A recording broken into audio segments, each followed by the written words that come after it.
Skull state of mind. We analyze how you play the line. Purple and yellow, we on the grind. D was the host and he's taking time. With expert opinions, we moving dominion. If passion is in you, then let's go continue. Make on it just like a stadium venue. The topics we serving them just like a menu. We in our prime, high stepping. You feel the seat like it's cold peppers. Harder like Carter, but keep it smiling. Like this was the catch number 1,000. The show you gon' love it. You better tell your mama, cousin. The internet's talking and buzzing. So pull up a chair and just grab a drink. About the Vikings, tell us what you think. Cause we in our skull state of mind. We analyze how you play the line. Everything purple and yellow. Let's take it up a level. Start the show. Yeah, it's time.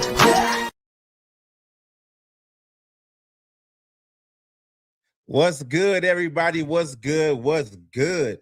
I am so sorry about the delay.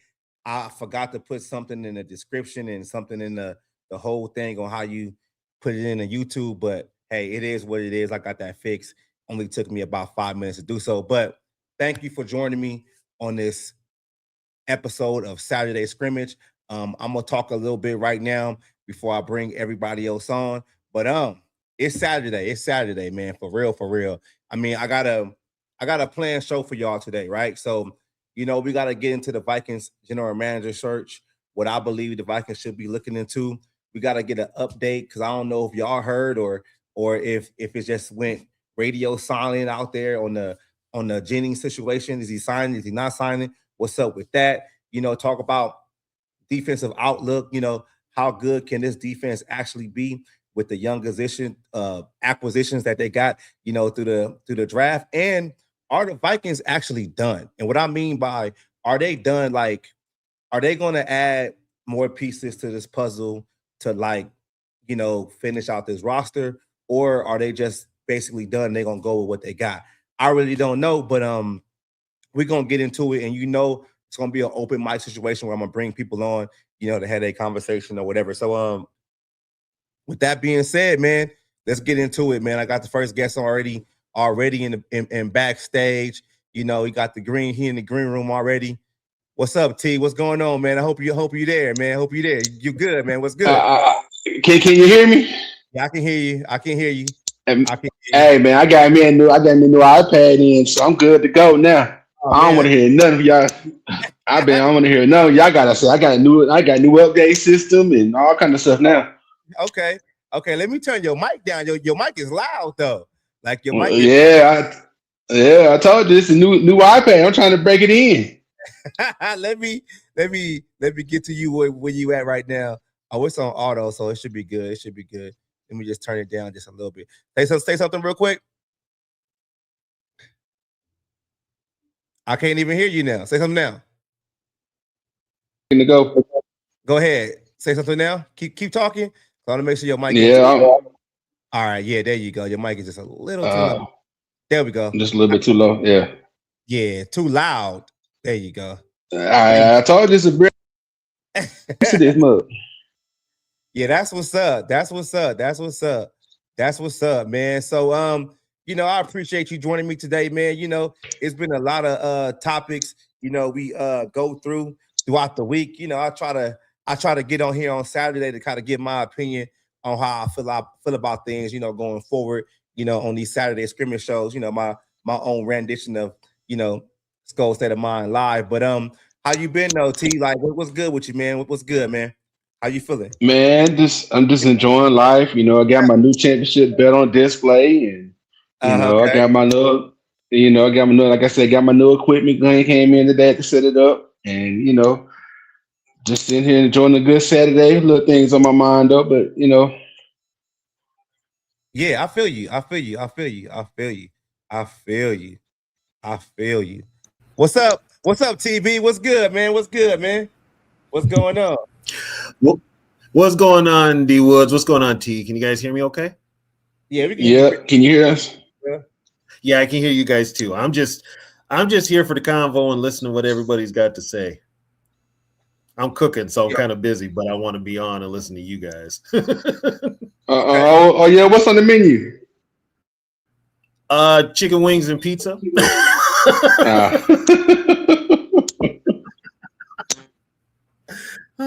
It's Saturday. I ain't doing all that. But I've had a craving for chicken wings and pizza. So okay.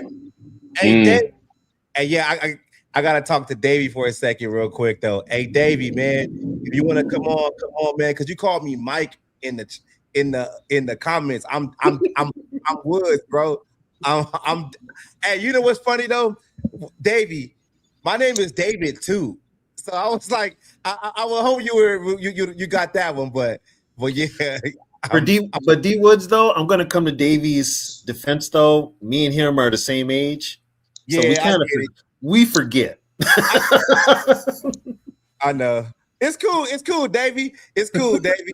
It's cool. Hey, you know what's crazy about Davey, right? So like, I'm named after my grandfather, right? And I used to always hate my name. Like I hated it. I hated it, right? Because like my whole family would always call me Little Dave. And I like hated that shit, man. Like but yeah, so let's get into it, y'all. Let's get into it. So let's talk about this Minnesota Vikings GM search, right? So here's my opinion on the situation. I think the Vikings been working in the background, you know, throughout this whole draft situation to kind of figure out things or whatever. You know, it is what it is. I don't think they just started this situation as of right now, but you know, reports come out that they got a list out there and X, Y, and Z. I kind of already know where Tony feel about the situation, so I'm gonna start with you. I'm gonna start with you, T. How you feel about the Minnesota Vikings general manager search? Like, personally, I think they wait too long to do it. To be honest with you, I think they should have done it. You know, as soon as Kwesi got let go, they should have actually waited to do the draft and say, "Oh, we're gonna do the GM," because Rob did a great job as far as doing the draft picks and stuff like that. And you know, now they tell me they want to actually hire a new GM, but I'm not into it like TB is as far as like the names and something like that. I just hope that whoever it is come in and do a good job, and you know, now we ain't got to worry about something that's for at least for a little while at least. So, yeah. What you got to say, TB? Well, all I got to say is if whoever they bring in, give them at least some control, right? As far as general manager wise, to maybe build this roster, give them some control. Don't, you know, handcuff him by saying, well, we have to go through a committee to approve everything. Give him that control for the football team. That's all I'm asking. You know, it's a hit and miss when you get a new GM anyway. So all we can do is basically wait and see what happens, see how it plays out. I'm not on board with Grigson. I'm just putting that out there right now. Not on board with Grigson. To me, Grigson should have been released when they let Kwesi go. True. But they're keeping him in the building, which I still don't understand. Everyone I've talked to doesn't understand it. It's one of those things. It's a head scratcher. And he's there. He's a nice guy, but I'm tired of nice. I want somebody that's going to come in there and hold folks accountable and build this team to get to a Super Bowl. Exactly. I just think like on the outside looking in, I think there's like a lot of things that we don't necessarily like know or like know the dealings of the in and outs of what the Vikings actually want to do. And just like you said though, Tony, like I thought Grigson would have been fired along with Kwesi when Kwesi got fired earlier this year, but it just lets you know that the Wilfs and whoever else is making decisions at the top of the organization, that they see something, you know, different. Me personally, as I'm looking at it right now, they hired Grigson to come in here to be, you know, Kwesi's football guy, to be his right-hand man. And maybe they just felt during that time by relinquishing Kwesi of his duty that they wanted to kind of keep Grigson in-house to kind of give that same, you know, stance with Rob Brzezinski going forward. So I don't necessarily feel like Grigson is the guy. I mean, I'm a little over it. I just think it's a polarizing name. It's a hot topic. You know, when people throw his name out, it's like, oh my God. It's like, I don't even think he's going to be able to get this job, because just like I said before, Tony, and you like you know, you haven't heard it yet, T, but Grigson is the assistant general manager for this team. And whenever you fire the main GM, normally the assistant GM takes over, and they basically skipped over him and let Rob be the interim GM, you know, for this time frame. So that lets me know like they really don't see him as the general manager going forward. They just see him as like a, somebody they can bounce ideas A off. placeholder. He's a Yeah, placeholder. yeah, just somebody they can bounce ideas off. Like I don't really see it like. The whole situation is just weird. It's just kind of, I'll just say it, ass backwards. Yeah, it is. It's just you get rid of Kwesi, and the way you got rid of him is a head scratcher. But then to replace him and how you're going about it is even bigger head scratcher. There really is no rhyme or reason, basically. Right. It's not. But it's at the end of the day, like I just really feel like I'm not. You guys already know I was a big Kwesi guy, big time Kwesi guy. Like I'm gonna support the brother, anyway and different. You feel me? So especially for him to have that different type of background, for him to actually get that position, it was something I felt like, okay, I can get behind it. But I just look at it as of right now, as of being a couple of weeks or even months removed from Kwesi being fired. Like Kwesi didn't really assert himself as the leader in that clubhouse, and I kind of feel like that kind of was his detriment at the end of the day, because he had to understand that Kevin O'Connell gonna get a job faster than you gonna get another general manager job. You get what I'm saying? So you were going to have to hold somebody accountable one way or another, or make decisions, the way you wanted to. Because if shit go right, they're gonna say the coaches helped you out. But if shit go wrong, they're gonna say it was your fault, motherfucker. So yeah. So D Woods, let me ask you this: why would you a Kwesi guy? I was not knowing that he wasn't a football guy, didn't know anything about football too much. He was a numbers guy. Because now I'm glad you said that, because I just feel like when we throw out the football guy, I think that whole concept of saying who's a football guy, who's not a football guy, that's kind of a little bit overblown, and it's kind of like one of those cliche like clip words or whatever. Kwesi's been in multiple buildings. He worked for the 49ers first, and then he went over there and he was the right-hand man for Barry in Cleveland. So him, just because he didn't play football or he wasn't a coach or whatever, that doesn't mean that he does not know football. But I was a Kwesi guy because I liked his approach and his background, like the Wall Street background with the stock market, and moving off of free agents early and buying a commodity, when it's relative. I like that philosophy, and he brought something different that Rick necessarily did not have. So I was behind it, and it was touted when Kwesi first came in here that he was going to be this quote unquote analytical guy. So I was like, all right, cool. The Vikings got an analytical guy in the building, as long as he can surround himself, with people that actually know the game, that can, help him with the eye test. I thought it was cool. Like I just really felt at that time that it was time to move on from Rick and Zimmer. So I just got behind Kwesi at that time. That's what I wanted. Hey, D Woods, can I add to that? Yeah, go ahead.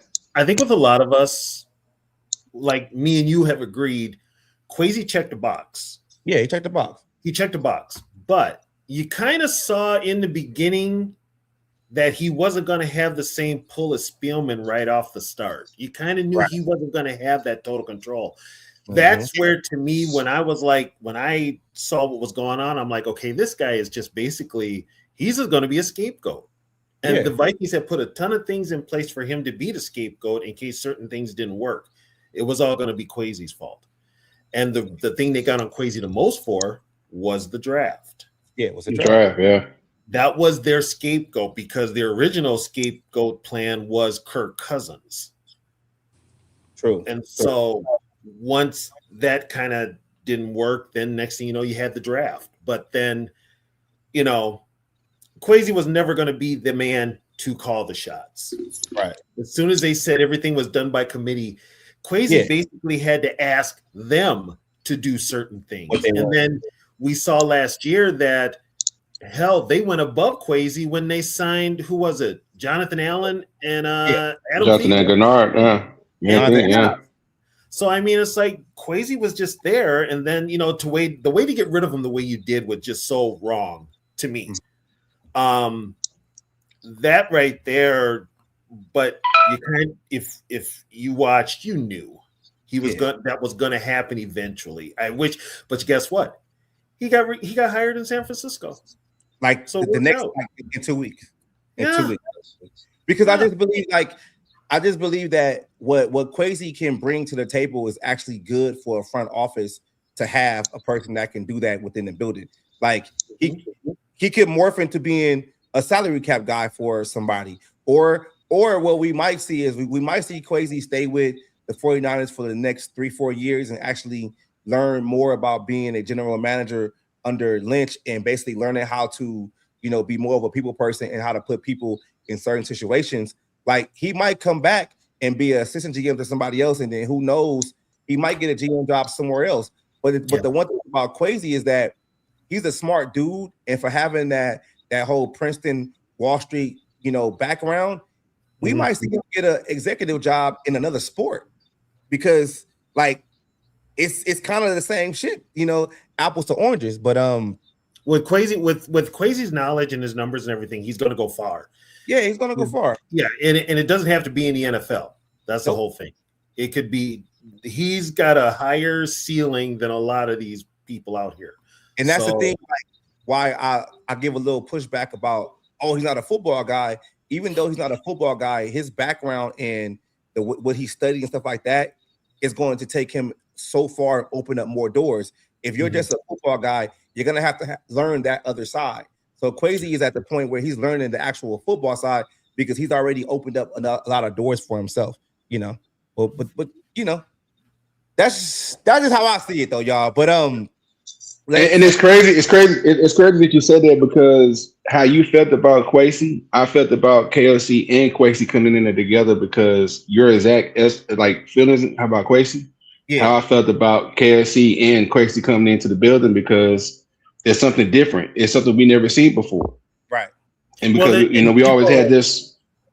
Well, not Kevin O'Connell because he was. I'm gonna say Kevin O'Connell because KOC actually brought a different culture than a lot of coaches we had before. But here's the thing with.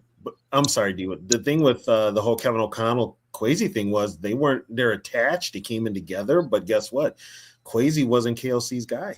Yeah. Right, and I agree with that part. Yeah, I agree with that. And I just feel there was friction from the start. Let's just put that. And I just feel like when you say like Kevin O'Connell didn't bring them anything different, I just think Kevin O'Connell, like if you look at his trajectory and like his career arc and how he got his start and how he got the job, it's a lot like Brad Childress. Like Brad Childress never called plays in Philadelphia, but Brad Childress was with the guy in Andy Reid that actually was the quote unquote best offensive mind at that time during that era, which is the same thing with Kevin O'Connell with coming in, with coaching behind, Sean McVay for the past, 2 seasons and actually going to the Super Bowl. And even when you say Super Bowl, like Brad Childress was the offensive coordinator for that Super Bowl, with the Philadelphia Eagles. So it kind of like mirrors like the same thing to me. And that's the thing with teams do. Like teams always try to get that next young hire so they can keep them in the building for the next 10 seasons.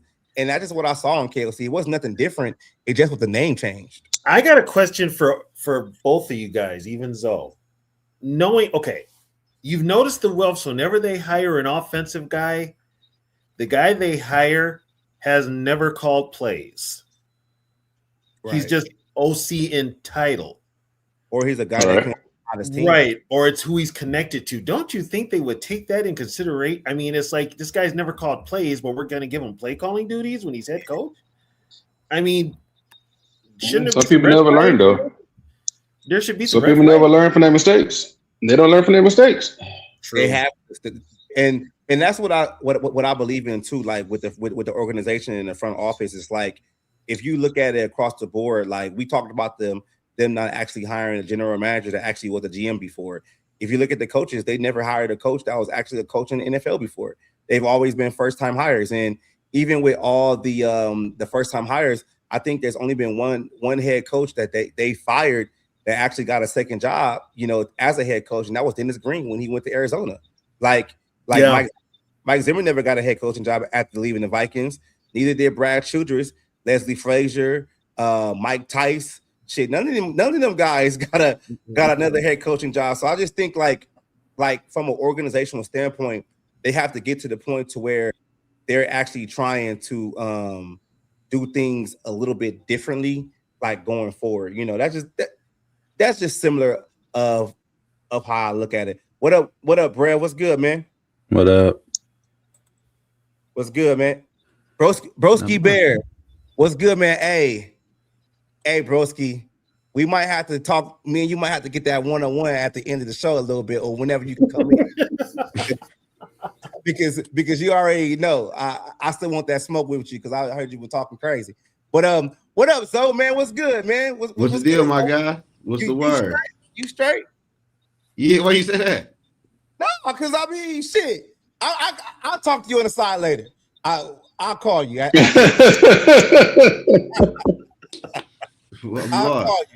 I'll call you. Hey, you know, but since y'all two new in the building, we were just talking about the general manager position.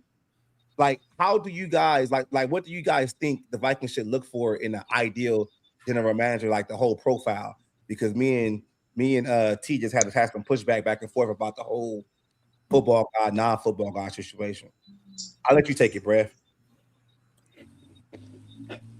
I just want a football guy. I know the Wilfs are gonna hire a tall, handsome guy that uses big words, and because they love doing that. But I mean, I want a football guy. I know it's like the easy one to pick right now because he just stepped down in Philly, but I'd really love Alan Hallaby. I love the way that Philadelphia does things, especially in the draft. They kind of let the talent fall to them. Like they let other teams mess up in front of them. The Justin Jefferson thing is like the one exception to that, and thankfully we're the ones that benefited from it. But Philadelphia just kind of does almost everything right outside of whatever's going on with Jalen Hurts and Sirianni in the offense. But from a team building standpoint, that's who I want. I want somebody who's been here or has been there, done that, and wasn't trading on Wall Street a year ago. I want somebody that's been part of an organization that knows what it takes. That's fair. What you got, Zoe? I'm basically, man, I just want somebody that know what they doing and who coming from somewhere they've been doing good in the drafts, making the right move. We need something different here. And shit, that's for sure. That's for sure. I hope we can get the GM spot right for real. I just believe like if they can solidify the GM spot, I think everything else will look a whole lot better. Like because if that GM comes in there and actually has, you know, the authority to do certain type of things and make those decisions, like there won't be no more waffling or whether this like collaboration and all this shit. Like that shit has to go. Like you have to bring somebody in that's going to make one decision, you know, for the best of the team going forward, not just a bunch of guys in the room. Even though I get that you do need that, you know, to a certain extent to kind of get some things done. But if you this past 4 years with Kwesi and Kevin O'Connell, it's been a shit show, man. Like it's been too much collaboration. Well, here's my question for the whole panel. Knowing that we've all agreed, whoever comes in here has to have complete and total control of the football part. All right. Are the Wilfs going to give them that control? That's the question. That's the question. That's the $1 million question. You know, I mean, and here's the hard part. I think if the Wilfs were present like every other day, at least in the offices or something, we might have our answer. Mm-hmm. But that's the phone, man. That T shit. That's T. I know it is. But that's on you. But I mean, if the Wilfs, my bad. If the Wilfs are going to be out of town owners, you know, distant owners like they have before, I don't expect anything to change. So it's almost like you're having to search, but like whatever GM is going to interview, he's going to want that control. And this team probably isn't going to give it to him. So they're going to have a stare down. So somebody's going to have to relinquish the control. So if that's true, and they don't want to give up control of the whole organization, that basically closes the doors on a lot of other candidates that we might believe in that can come and do the job, because any GM will want that fucking right. And that's just the part that lets me to believe that that's probably the reason why they go out and they hire first-time coaches and then they hire first-time GMs. Because if you're a person that hasn't been a general manager or assistant general manager or any kind of like high level executive before it in a at a football club, whatever. You want what you want coming in, like it is what it is. But you got a guy that's like thankful for getting the job that he might accept that shit, and I feel like that was kind of Quasi's downfall also. And that would be Grigson. I mean, why we got to keep talking about Grigson, man? Because his name's on the list. I don't think his name may be on the list, but I don't think they're gonna give it to him, because if that was the case, they would have gave him a shot at for the draft even when Crazy did. Like you said, he was assistant manager, so it's like. Okay, so I got a question about that, about the GM shit. They said they want to hire GM after the draft, right? Yeah. To me, that was kind of crazy. I just want to know, you could have hired a GM and let him sit back during the draft. Yeah, that's what multiple teams do, but I think that they just kind of felt like at this point, of where this team is at, they was already gearing up that it made more sense for them to just let Rob do the whole draft and do the free agency and shit like that, and then bring in a GM, afterwards. Because think about it like this though, Zo. What did we say when Quasi had his first draft? Oh yeah, that was Rick Spielman scouts. Like that was a narrative. And I'm not saying the Wilfs didn't want to, like, they wanted to avoid that shit, but if you really sit back and you think about it, I mean, it's not a big deal to me. Like the draft is over, free agency is over. We about to get to mini camp, training camps around the corner. It's just like the GM fucking holiday or Super Bowl is over with now. Now you can dial in and hire, and everything going forward will be this GM's perspective. So it's not a big deal to me about that.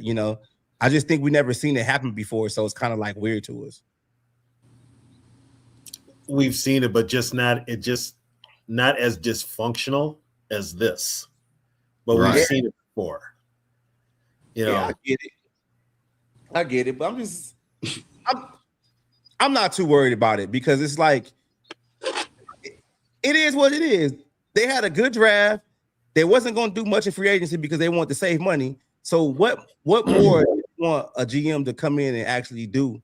Like right now. Here's a funny thing though. If you're going to go with Grigson, his draft history, even going back to the Colts, was not good. Man, can we stop throwing out Grigson's name, bro? Like Grigson. I'm just saying, he's in the building. He's in the building. Oh, man, I'm gonna say this right now. D Woods. It's the Vikings. Man. It's the Vikings. Okay, get this. It's the Vikings. If they're gonna cut corners, they've got this. Once they put it out there that he's well liked in the building, he's basically a front runner. I did see that shit. I don't be buying that shit too much, because what you gonna say? D Woods, you got to really pay attention to that. He's like, what would you say? He's an asshole in the building. Like the only person who say that was fucking Mike Pitton when he talked about fucking Brian Flores after he left. Like, why he's still in the building though? Yeah, but he's still in the building, Woods. That's the whole thing. They hired him to be the assistant general manager, to help Quasi out, to give him a football point of view, because he was hired by. Here's the thing. He's hired by Mark Wilf. He's hired by Mark Wilf. Like y'all worried. I just think sometimes y'all worry about the wrong shit. I think y'all do, because y'all be on Griggs and head too much, and they be like, I just want y'all to know. I'm gonna ask the question right now. Does anybody actually know what Grigson does? Concrete evidence of what Grigson does. He gets coffee and donuts too. No, I'm not joking. I'm just saying, like, what does Grigson do that got y'all feathers all ruffled? In all seriousness, what does Grigson do? Nothing. We don't know nobody do with the team for real. Exactly. He's a consultant with a better job. He's a consultant who gets the coffee and donuts. Okay, we had somebody answer the question. But I'm just saying, like, we get up here, we be like, we start throwing out names, the Grigson's names and shit. It's like nobody really know his fucking role like that.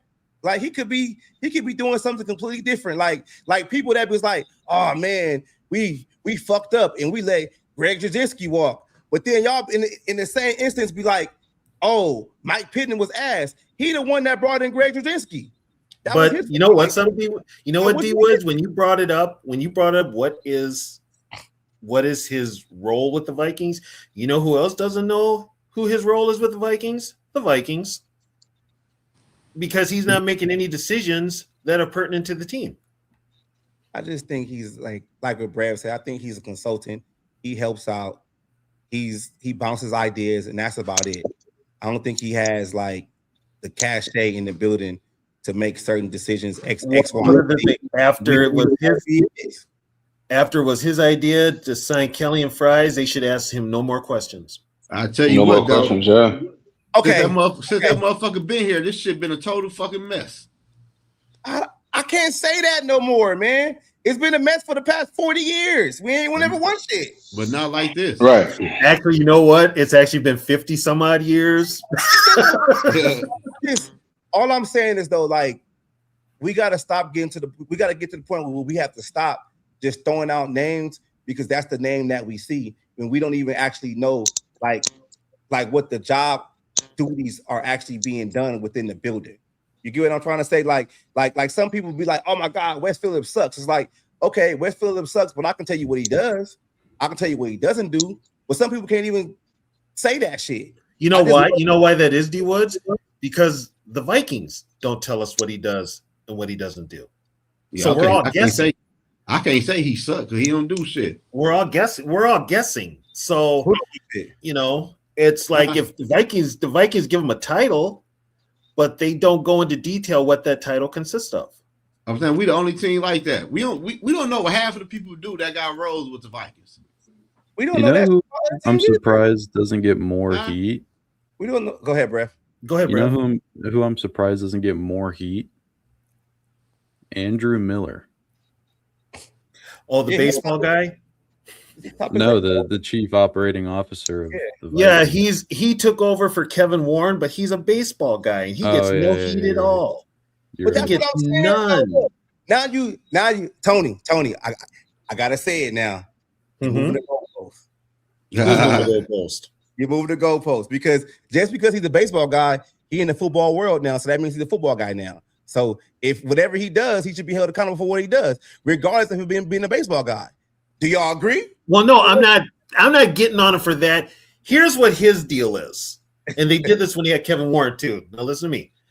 The COO, basically what Miller and Warren did was all the football stuff as far as marketing and all that stuff. That was their deal. The marketing and whatever press and all that other BS. The stuff on the football field, that was the sole GM. That was Spielman and later Kwesi. They separate the two. But the guy that plays a hand in hiring the GM. Right. Yep. Right. The football part and the COO and the business part are completely separate. And that's been the Wilf's model for years. As it should. I mean, I know y'all Minnesota fans are, well, I don't know how Brad feel about it, but how the Lakers were constructed before they sold the team. Like Jeannie Buss, she was the operating officer.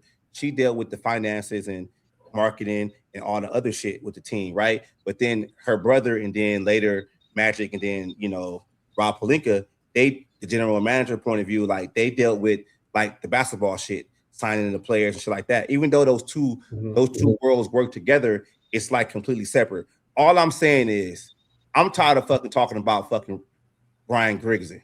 I'm just tired of that shit. I'm done with it. For real. Well, okay, D Woods, that's fine. But if he gets a full-time gig, what are you going to do? Then I'm going to eat crow. Then I'm going to be like, all right, whatever. But I don't think he's getting a job. I don't think he's going to get it, period. I don't think he will either. But with this Viking team, you never say never. So what about the other candidates, man? Like Zoe sent that list earlier. What about the other candidates on the, on the list that they talked about?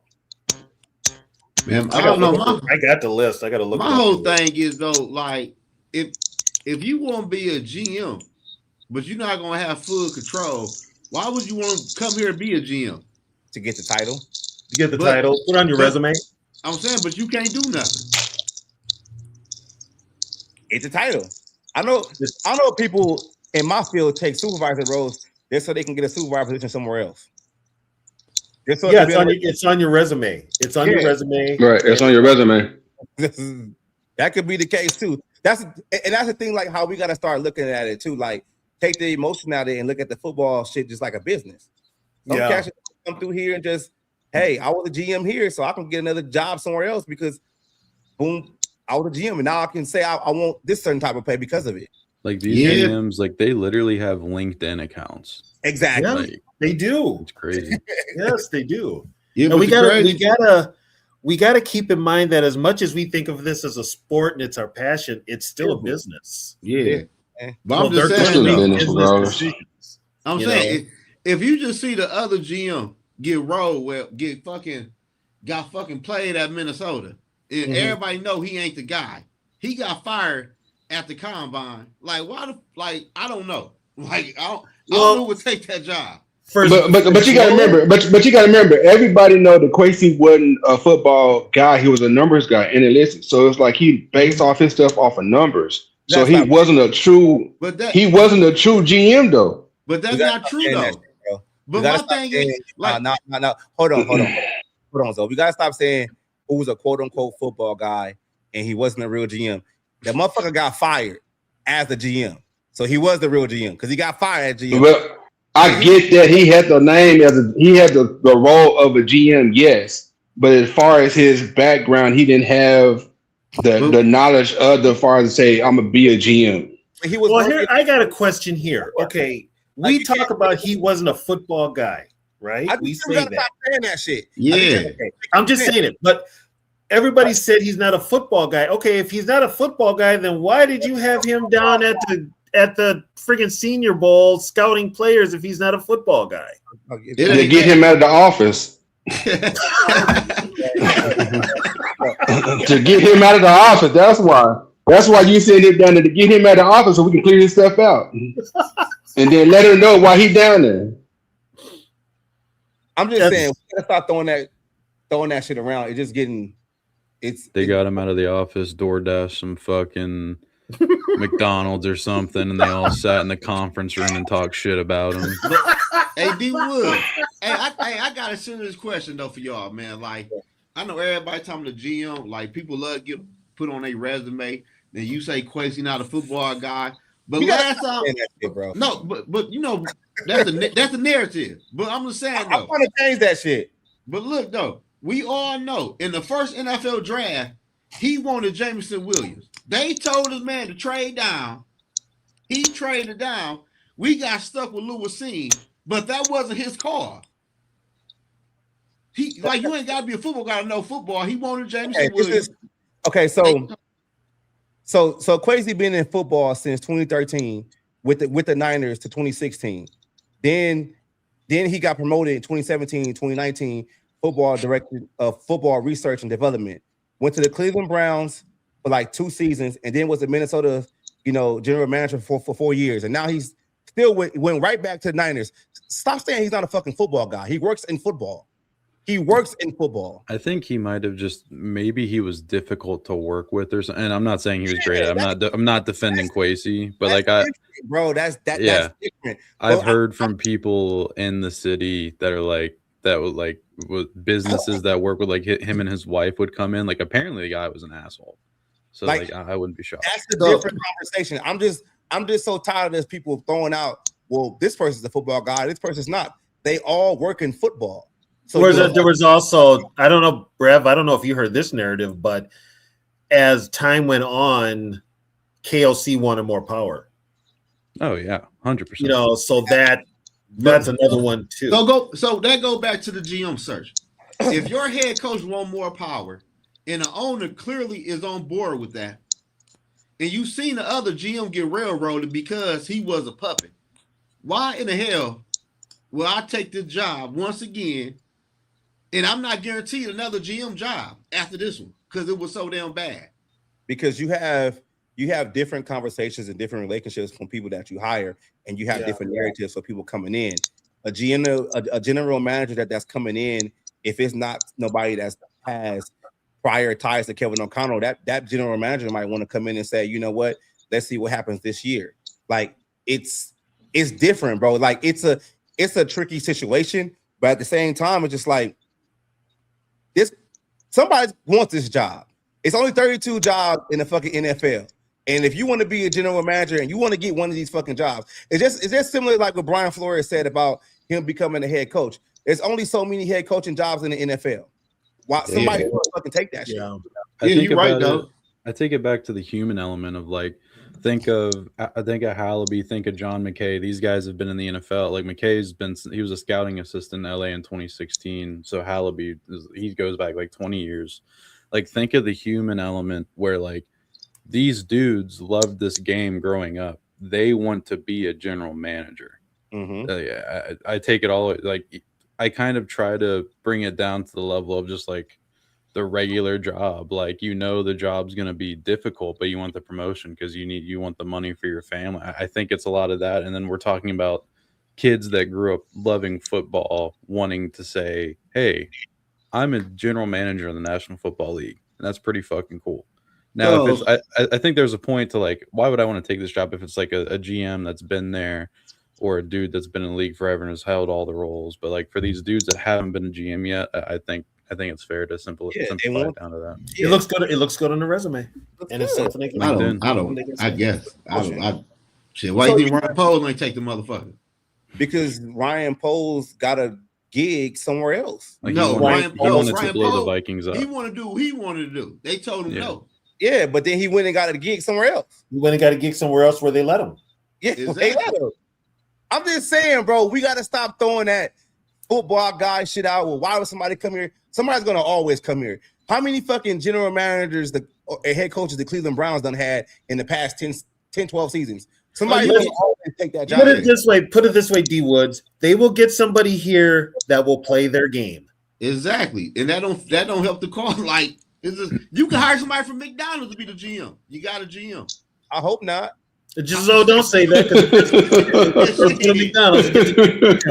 like, I just like all of us. We know football. We should know a real definition of a GM. What the title really means.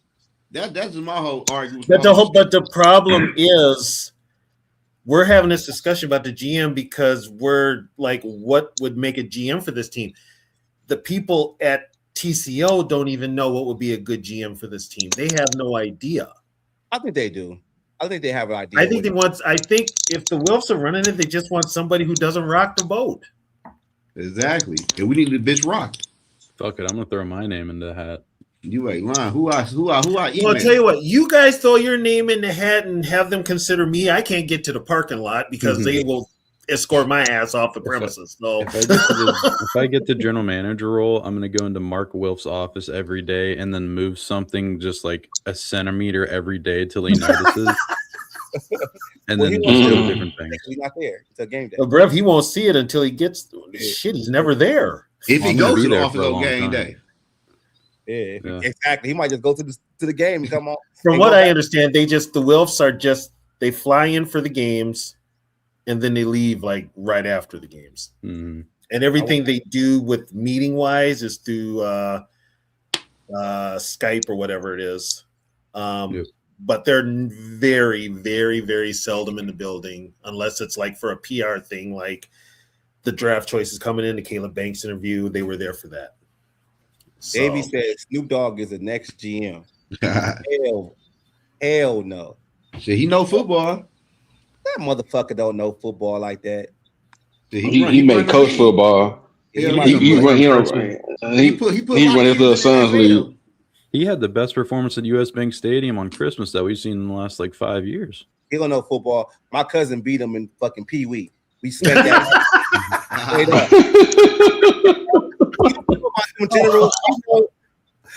We put ass to bet on Snoop team. He got a lot of kids in the NFL that play for him though.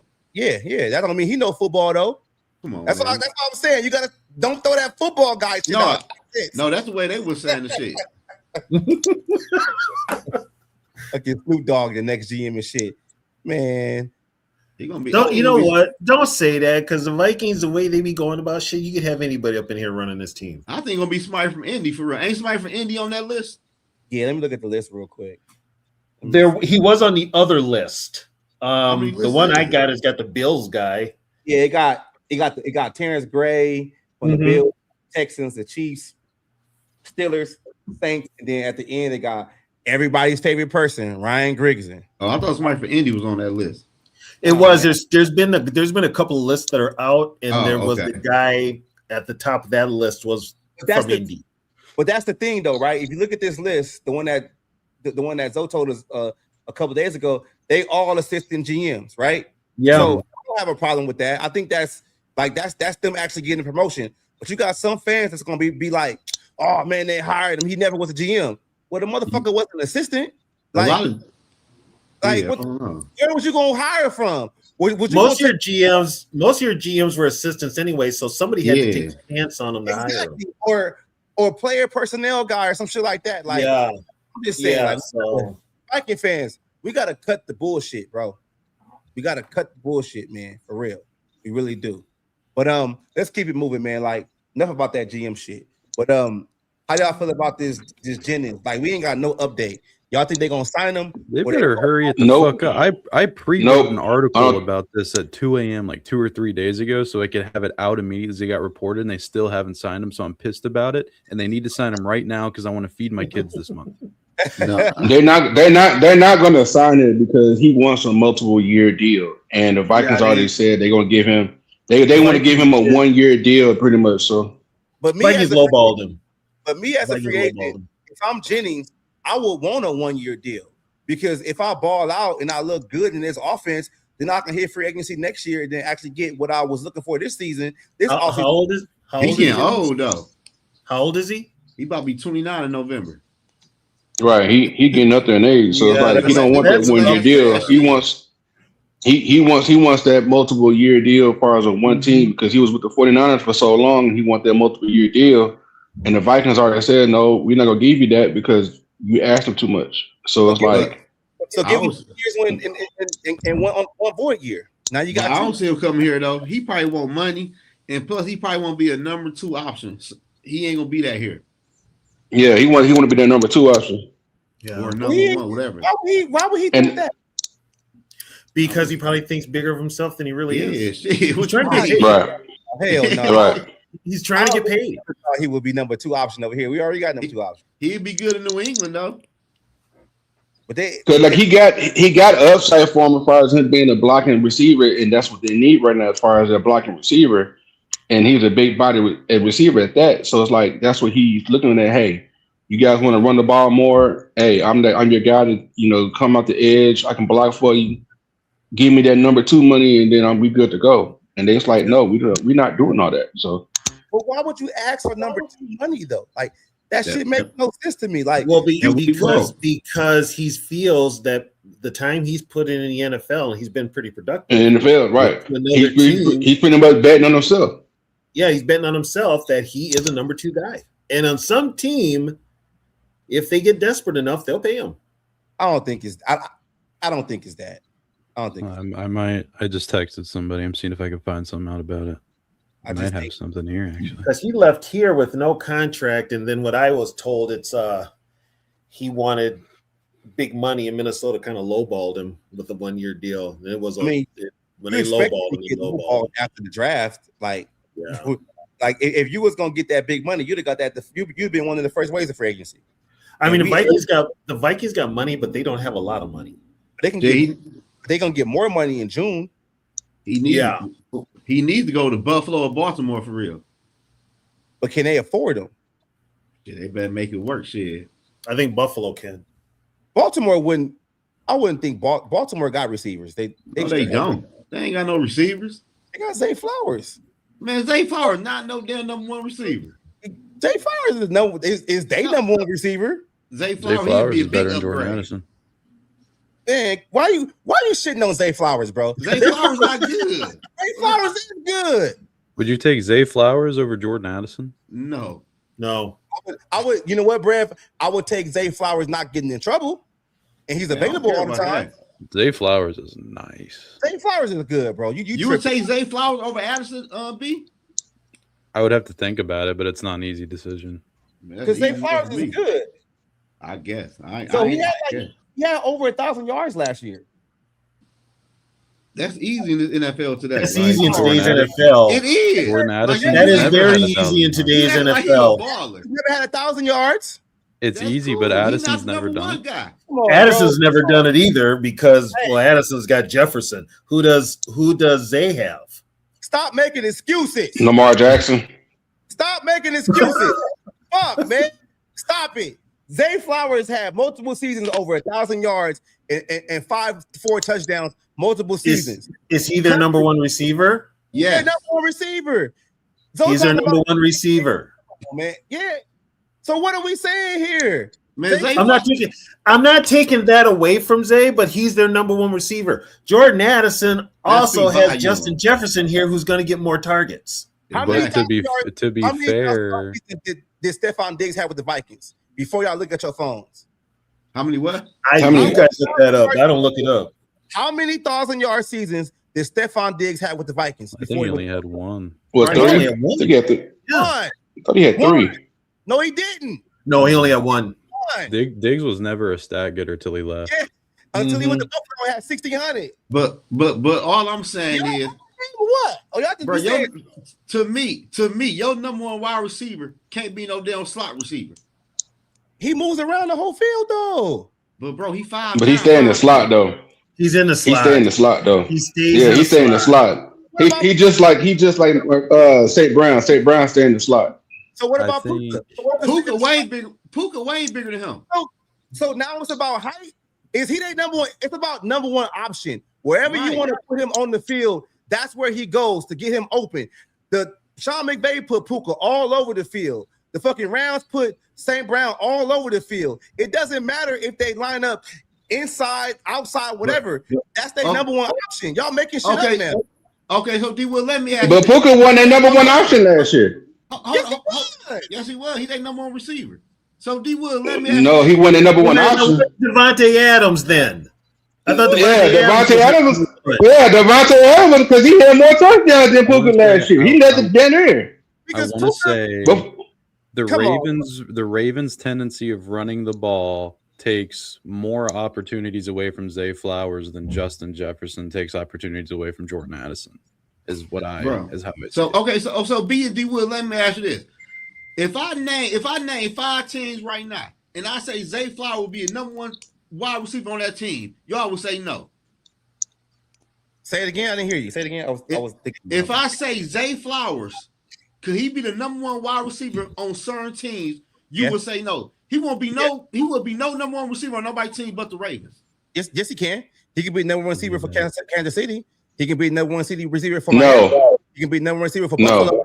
It's a lot of teams he can be number one receiver for. I think Flowers would be the receiver. Hell no. I think Flowers would Not be for Kansas receiver City, no. on as many teams as Addison would be. Who's Kansas City number one receiver? Rice. Rice. The motherfuckers. Come on, bro. Zay Flowers is better than Rice. I give you that. So he could be a number one receiver there. You just said he could be a number one receiver nowhere else. But then we teams. That's cool, but at the end of the day, bro, he's not good. Come on, he the reason they lost that playoff game. You forgot? Yeah, because he did something stupid. Yeah, I get that, but I'm not gonna say he's not good. He's not good. Lamar Jackson needs to upgrade that wide receiver spot, man. I wouldn't say that, man. I wouldn't say that. Who you take, Stephon Diggs or Zay Flowers? I'll take Zay Flowers right now. Stephon Diggs. Zay Flowers. I take Flowers. Diggs is getting older, man. Yeah, the Ravens receiving core is kind of nice now. Low key. The Ravens, Flowers, Rashad Bateman, Jacoby Lane. Man, Bateman, y'all are crazy. Rashad Bateman, he beats coverage at a high rate. Yeah, Bateman's okay. Bateman's straight, bro. Stop hating on the Gopher players, though. He hating on them Baltimore players, man. He tripping. So you tripping with the Baltimore players, man. He hating on Bateman because he's a Gopher. Okay, I got a good one. I got a good one for y'all. This is a good one. The Cincinnati Bengals, the Buffalo Bills, the Houston Texans, the Baltimore Ravens, and the New England Patriots. Who got the best wide receiver core? Cincinnati Bengals. The Bengals. So who you think got the second? Who are the teams? The Buffalo, Bengals, Patriots, Bills. They're all the top teams in AFC for real. If the Patriots are getting Brown. Yeah, if the Patriots get Brown, I'll give the Patriots get Brown. Okay, Then Like number three. Then Baltimore- number 3 would be Houston. They always hurt though. Houston's receivers break down like a. I'm talking overall though. Like I can't. I If don't healthy, know. Houston's up there for sure. Yeah, Houston. No, I'm saying the Ravens should be last. They wouldn't be last. They wouldn't be last. They wouldn't be last. They wouldn't be last. No, They we, wouldn't be last. we just put 3 teams up. So number 4 would be who? That's not last. It's not last. We ain't done. Baltimore's receiving core or Green Bay? Baltimore. That's say a lot. Baltimore receiving core or Las Vegas? I like the Raiders. I like Baltimore. Yeah, they got more pieces. I say Ravens. They got proven guys that can actually do it. We don't know if they're going to go there. Baltimore or San Fran, Baltimore or Cleveland, Baltimore or Denver. Oh no, Denver's is nice now. Denver. Nice. Yeah, Denver. Denver. Water now. They got water now. So, yeah, and I really like Cortland Sutton too. Yeah, me too. But look at all the teams that and I like the other receiver they got too. That rookie. Oh, you just don't like Zay Flowers, man. You a Zay Flowers hater, man. I see it.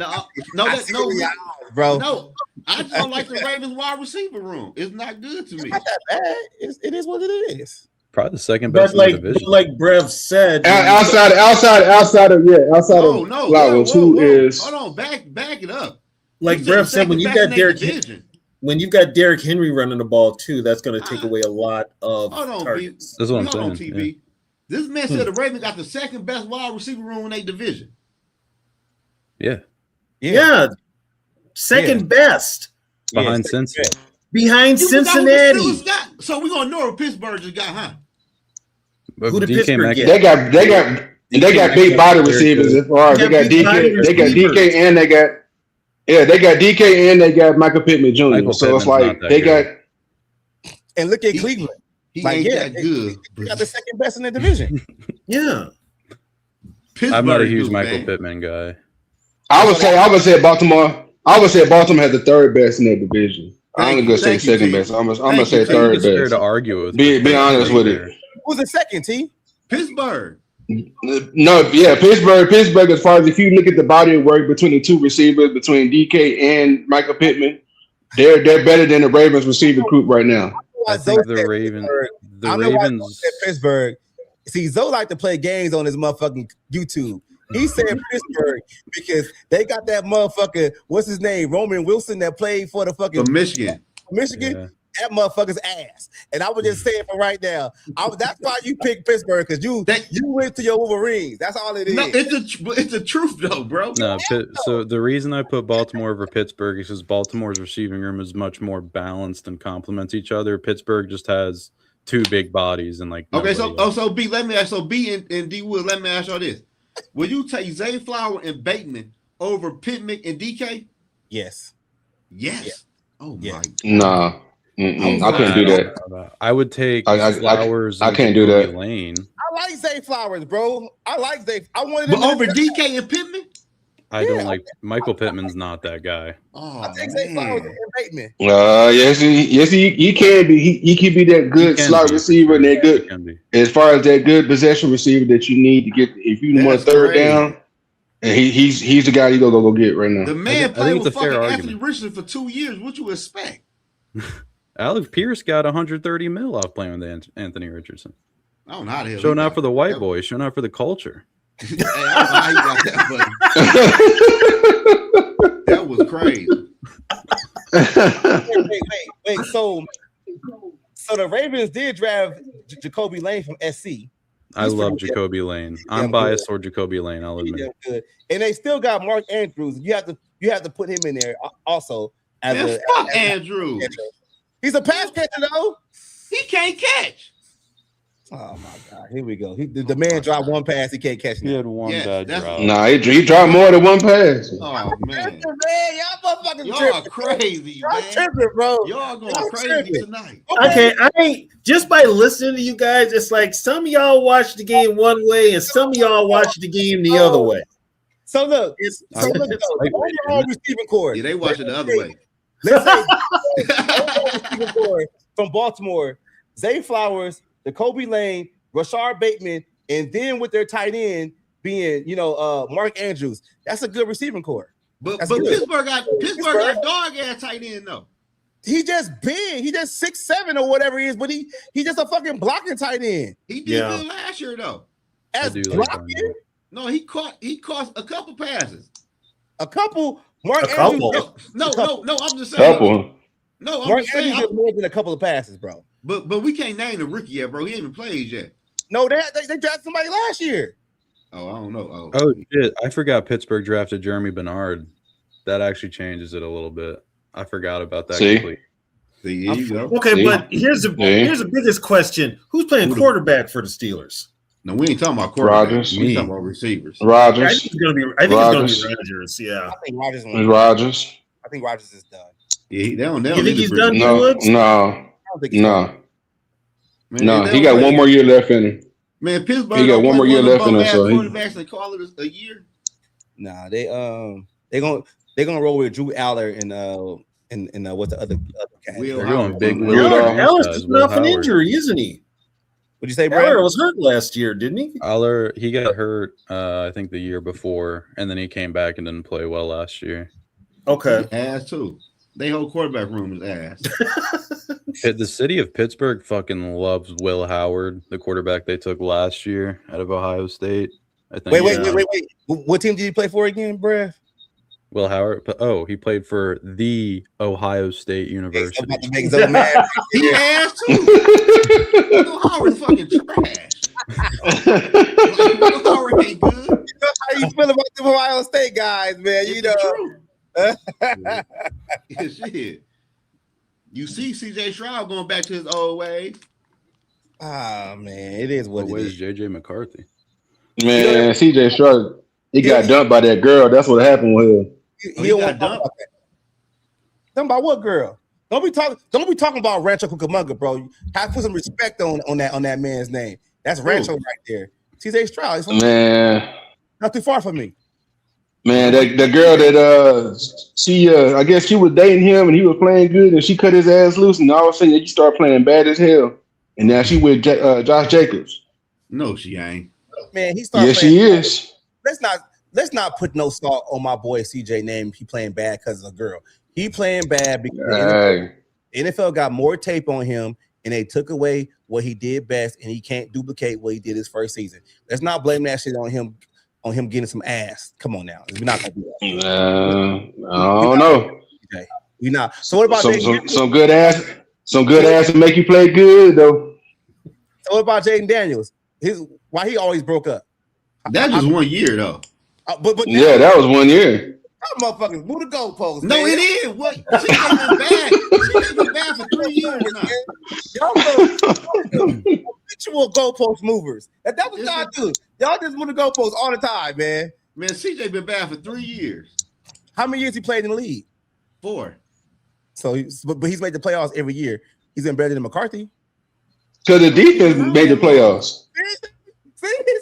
He haven't. He only because the defense made the playoffs. Yeah, don't go there. Here, the defense made the playoffs. Okay, we not about to. His defense made the. This motherfucker CJ Stroud just went along for the ride. Here, that's all he did. Nah, bro, we ain't doing that. We are not doing that. CJ Stroud last year.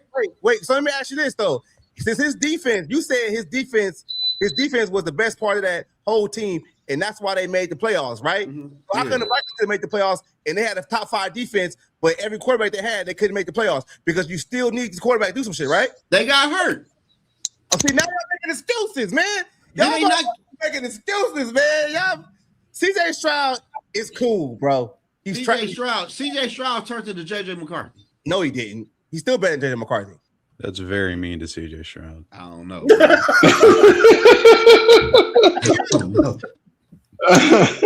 Hey, bro, he had a couple of bad games and they won a playoff game too last year. Because the defense. He still had to do something too. Did you see him play? Yeah, turn the ball over. Oh, man, y'all get on here. Y'all Viking fans is one-sided, man.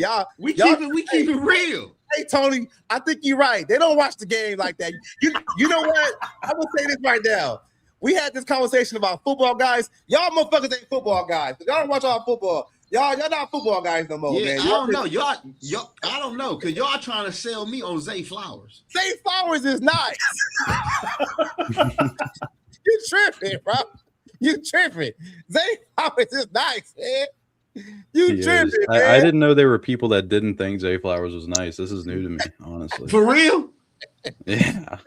Wow. Zay Flowers is nice, man. So what are you saying? I'm not saying he's a top 10 receiver, but he's definitely good. He's serviceable. He's good. He's straight. Flowers is all right, and I'm not big on wide receivers. But all I said is they need an upgrade. They need. They could use. I'm gonna say that they need more than just him. They need more than just him. They got more than him.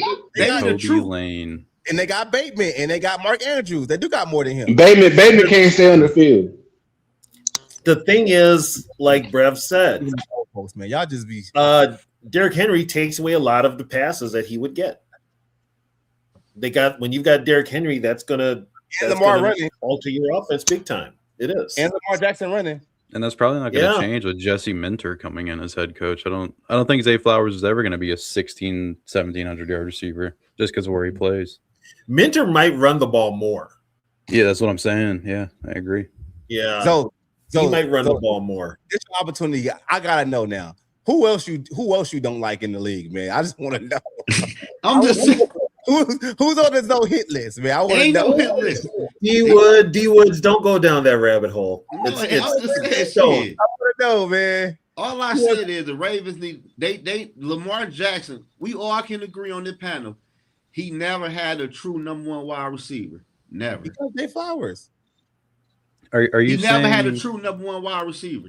Judging by the context of this conversation, are you saying he's never had a number one receiver, or he's never had an X receiver? Because there is a difference.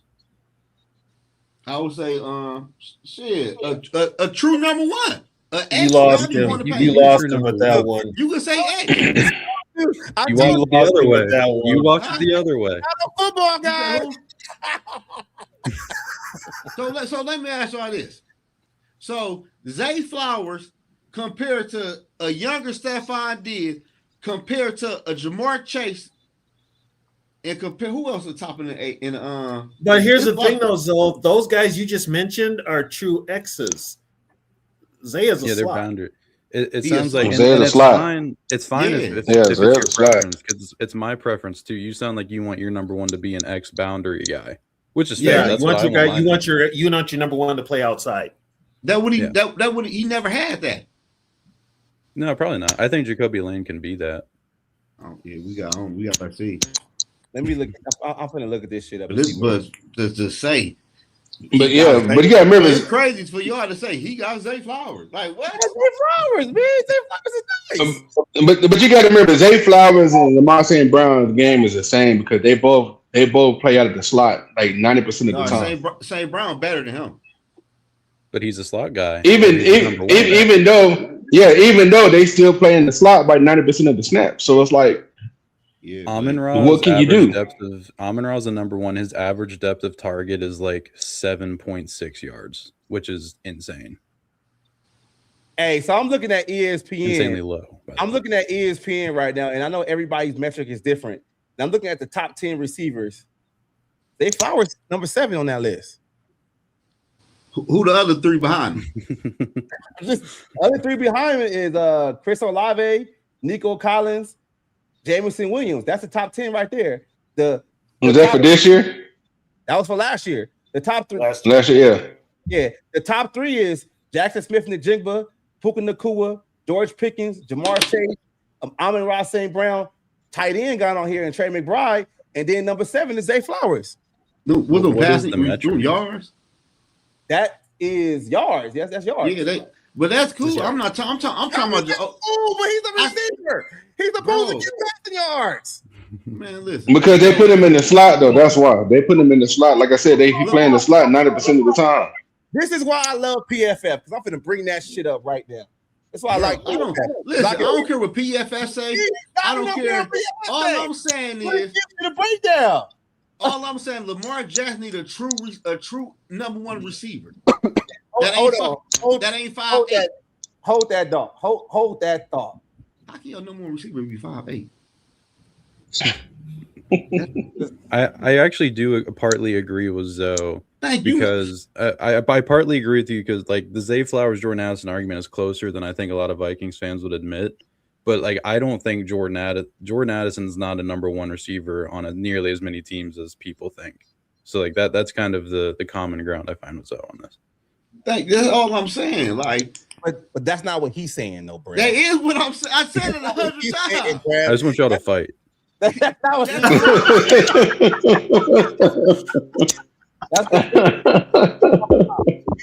he talk about something completely different. I want to look at the snaps with Zay Flowers in the slot. I want to see how often it was, because you can do that on PFF. But I forgot PFF don't matter, as you said. Man, look, at the end of the day, bro, you and I both really know he need a true big body wide receiver, man. But now he got that. He got that down. Got that down. I'm gonna look it up. Yeah, look it up because I'm going too slow. I want to see. So while y'all looking that up, I work with a true Ravens fan at my job, and he would telling me all the time, we need a true number one receiver because Zay Flowers is not him. I got because the fact that I got it. It says, let me see the overall. Where the fuck the overall at? All right, look. So out wide, Zay Flower had 549 snaps wide. In the slot, he had 323. So actually, if you look at he plays more outside than he plays inside. So y'all was wrong, and that's why he left. Bring your ass back. But wait a minute. Time out. Even though, wait a minute. Even though PFF says he had more snaps on the outside, he has more success in the slot than he does as far as on the outside. It doesn't matter. You say he played. You say when he plays. Y'all be fucking moving the Tony. Ain't they moving the goalposts again? Moving the goalposts again, man. You said. But I'm just saying but like you said, you looked up as far as his. But I'm just saying, you looked up as far as where did he mostly play as far as the snaps. That's not saying what the yards he get as far as on these like if you don't whatever. You said he plays. He plays majority of the time in the slot. So regardless of him catching the pass, wherever he at, blocking or whatever, he plays. It shows he had about 200 more snaps on the outside than he had on the inside. So that means he plays on the outside more than he plays on the inside. So y'all was completely wrong. Am I right, Brev? Yeah. Hey, I can admit I was wrong. But at the same time, I said, you got the metrics. The guy that I work with is a true Ravens fan. He said they need a true number one receiver because how many Zay Flowers is not it. Wait, let me ask Zoe this. So, how many snaps do you think Zay Flowers took in the slot versus the outside? Man, shit, he probably took. I don't know. He probably took a little bit more inside the slot. No, he took. The metrics is like this. In the slot, he had 323 snaps. Out wide, he had 549. Over 200 more snaps on the outside. So that means what you said earlier about him playing the inside was completely wrong because he plays the outside more. First of all, I just called him a slot guy. I never said he played us. T said that shit. T threw that shit out there. I said they need a better wide receiver. Oh my God, man! I never said he played all this. Make this shit up. You cannot make this shit up. I never said he took all his snaps from the slot. You did say. I said he took about 90% of the snaps in the slot. I said that. Oh my God, y'all! Wow, man! Y'all, wow! Thank you, T. He trying to put what you said on me. This man is nuts, man. Y'all like moving the goalposts, man. No, you get blamed. Zoe, you get blamed for everything. I never be saying no shit like that. I just call him a slack knocker. He look like a Hey, D Woods, you want to hear something funny? Go ahead, Brad. You want to guess who had more snaps from the slot in 2025 than Zay Flowers did? Justin Jefferson. Jamar Chase. Oh! So Jamar Chase is the slot guy. Yep. Okay. What's the argument? CD Lamb played the same. No. CeeDee Lamb played more in the slot too. He played the exact same as Zay Flowers in the slot. Puka Nakua played more in the slot. Yep. Amon-Ra, Jamar Chase, Stephon And Diggs. the crazy part is, all them names you name it, B, Zay Flowers don't get freaky like none of the receivers you name. Because we would take all the receivers over Zay Flowers. Oh, 100%, but they're slot receivers, though.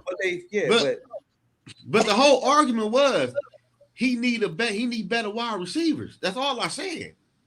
I'm saying he needed bigger receiver than Zay Flowers. That's what I'm saying. I'm saying he needed bigger receiver. I'm gonna say this. I don't know what y'all saying. I don't know what y'all saying no more. Cause y'all done moved to go. I don't even if y'all even know what y'all saying. I don't know. Y'all just threw me off when y'all said one concession I'll give though, and T-Bass brought up a good point. I was gonna say it a minute ago. I wonder how many of those outside snaps were like runs to the opposite side where they just put Zay Flowers over there so he didn't have to out there. Yeah, that's misdirections. That's we don't know. He do that shit a lot. We don't know that, but yeah, y'all wow, man. Y'all the goalpost. No, I'm just saying though, bro. Like, don't nobody want that. I've been honest with you. Nobody wants their number one target to be 5'8", 5'9", bro. So what about Steve Smith? You compare him to Steve Smith? No, but Steve Smith wasn't that tall. Steve Smith wasn't that tall either. No, if he played like Steve Smith, we won't be having this conversation. Yeah. Yeah. He had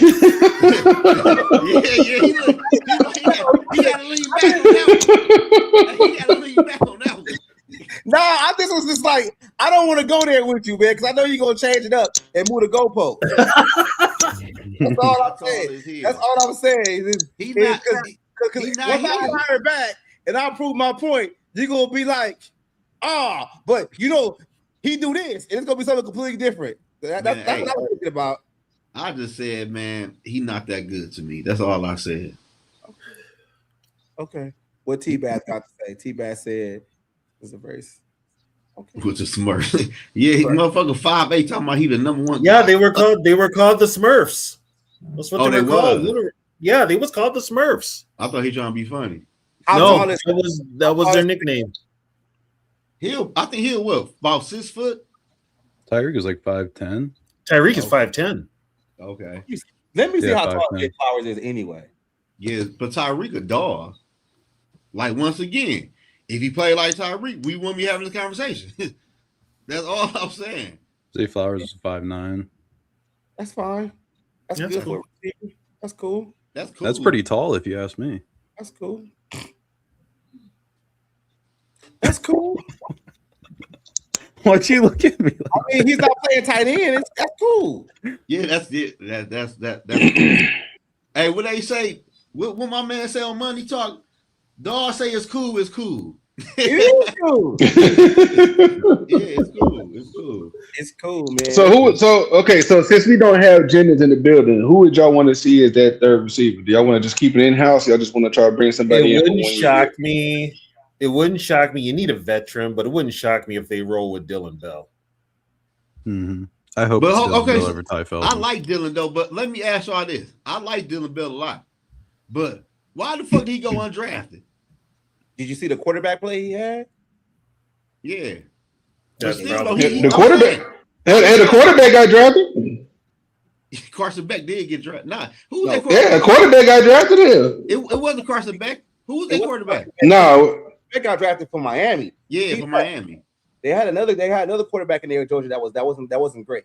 Yeah, no, I'm saying though, the film he looked pretty decent though. Yeah, but he wasn't. It doesn't show like a lot of the route running and all this other shit. Yeah. It's kind of like it's a lot of.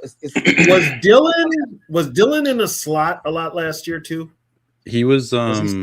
He was a receiver, but like he was one of those guys that was kind of positionless. So like he played a lot in the slot, and his route running is not good at all. So that's why he went undrafted. That was his biggest knock was his route running. Thank you. Now that's the answer I wanted to hear. Keenan McCardell can fix that though.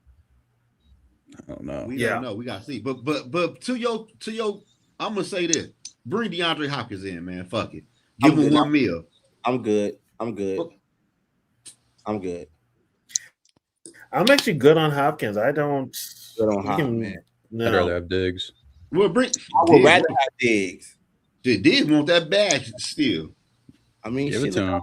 many kids he got. Huh? Look at how many kids he got. Diggs got one. He wants one more payday. I would give Diggs the money before I gave Jennings the money. No, hell, I wouldn't. Because Diggs gonna want that rock.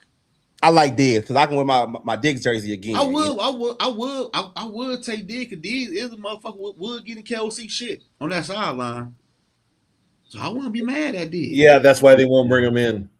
Man, that's why they won't bring him in. He get the shaking KOC little ass up. KOC way taller than Diggs. He be looking at Diggs down and shit like that, man.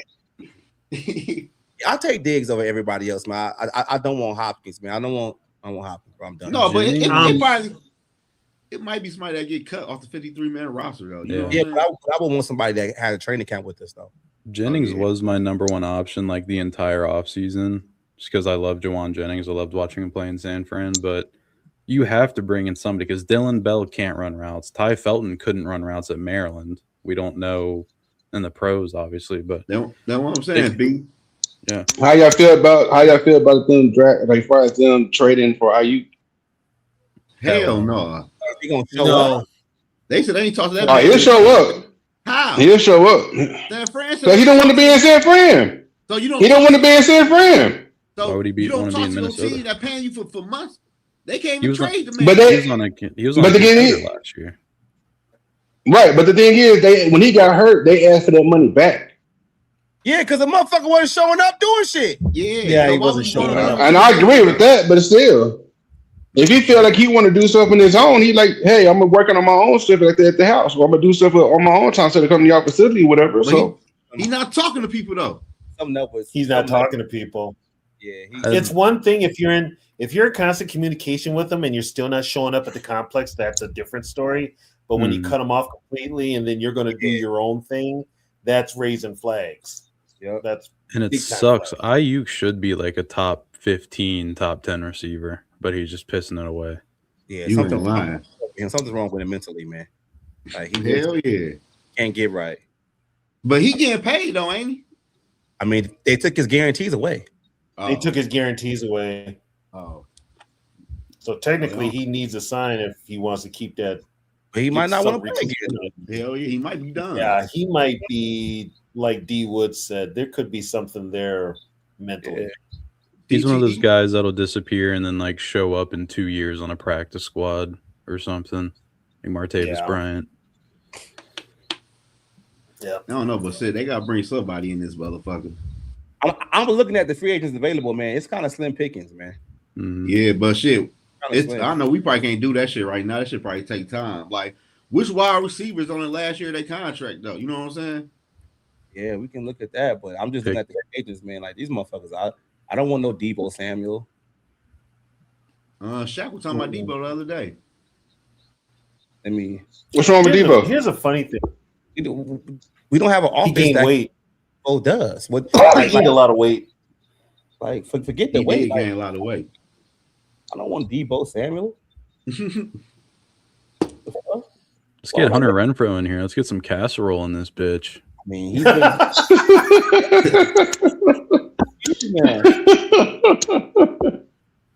They're gonna have to probably trade for somebody. Yeah, the receivers that don't have a contract next year that are potential free agents next year, you're not gonna be able to trade for these guys. George Pickens, Drake London, Chris Olave, Mac Hollins, Khalif Raymond, Darnell Mooney, Christian Kirk. What Darrell Mooney at? Darrell Mooney is at the Giants, but then he just signed there though.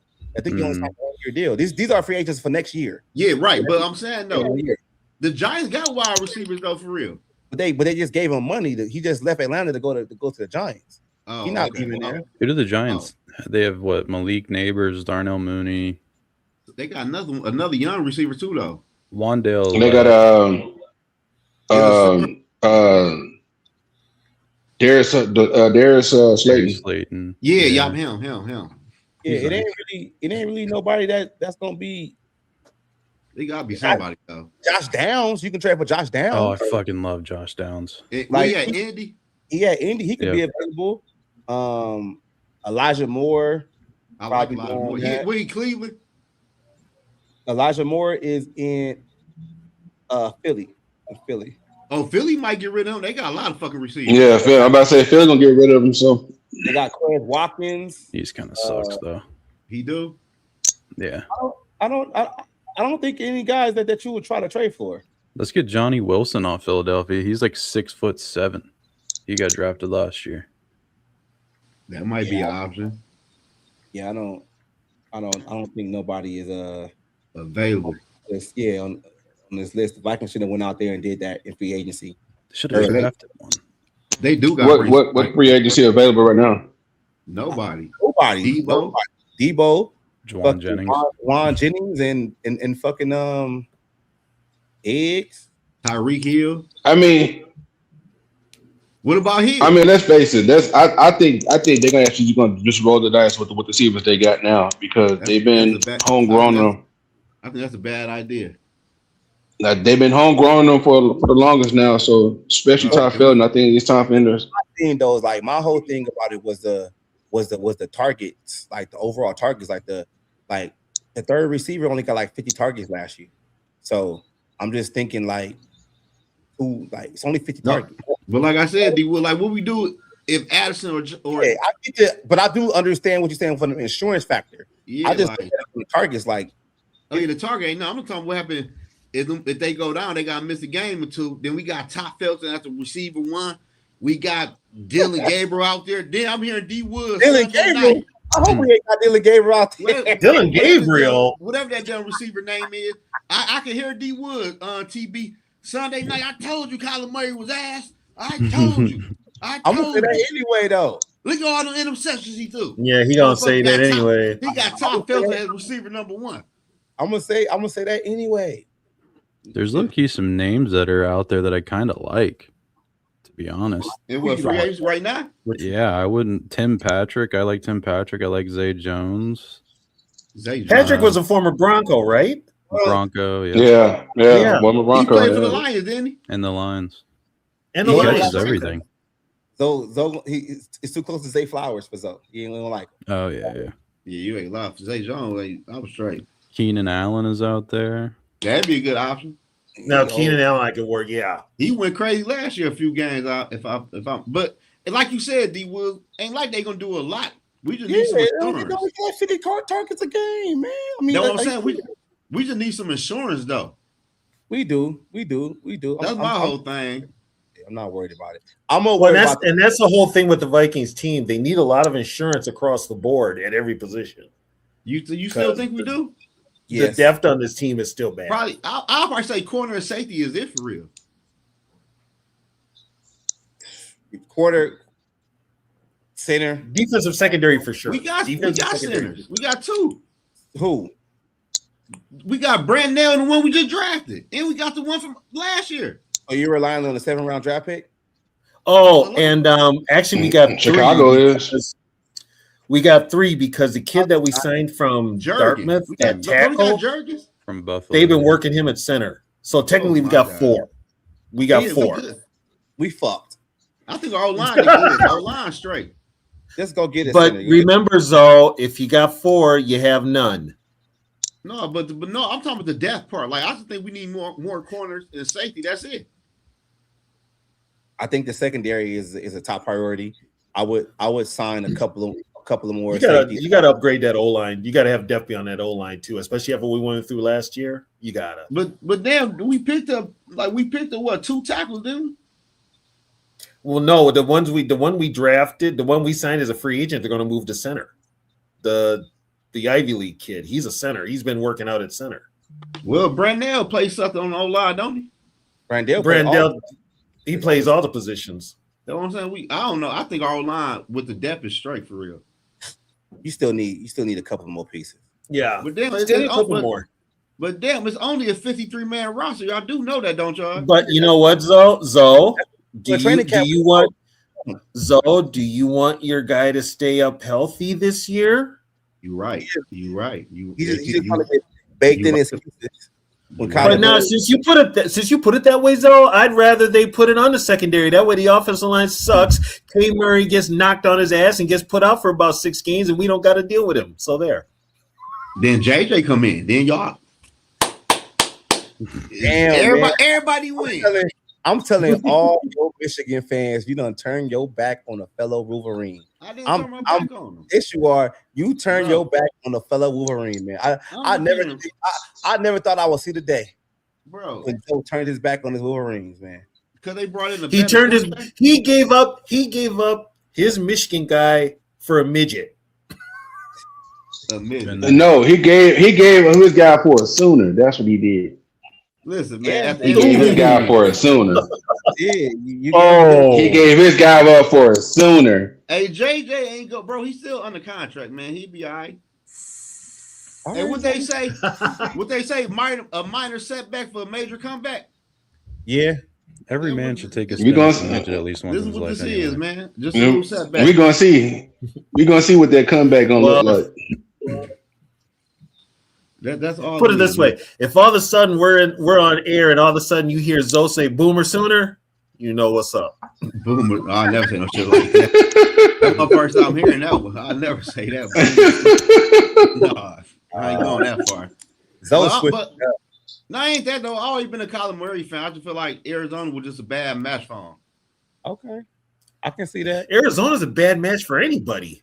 Anybody. Arizona's just bad. I was mad, TB, after they gave him that contract. I think he played about 2-3 years within that contract. Yeah. I think he should have left 2 years after he got that new contract. Well, he got the pay. So put it this way, folks: as much as we rip on the Vikings front office and all that stuff, be thankful that we are not the Arizona Cardinals. That front office is that team is a friggin' joke. Do y'all see Jacoby? And it's been a joke longer than the Vikings. That draft pick was a joke. Jacoby said he want one more. He said, "I'm gonna start it now. Give me a raise." Hell yeah! My boy said, "I need about $15 million raise." I ain't mad at him. No shit. Neither. It's like that draft pick they did was a joke. I don't know who they even drafted. Jeremiah Love. That was the most dumbest thing that was the most dumbest thing they could have done as far as drafting Jeremiah Love. And I'm not saying because the fact that it's Jeremiah Love, yeah, he's a one of a kind talent. But you just signed Tyler Algier during the offseason. You still got what's the name, the other running back. You still get James Conner as your starting running back at the time being. So it's like, why would you draft another running back at 3? The upside is crazy. Them guys. Arizona shouldn't have drafted him.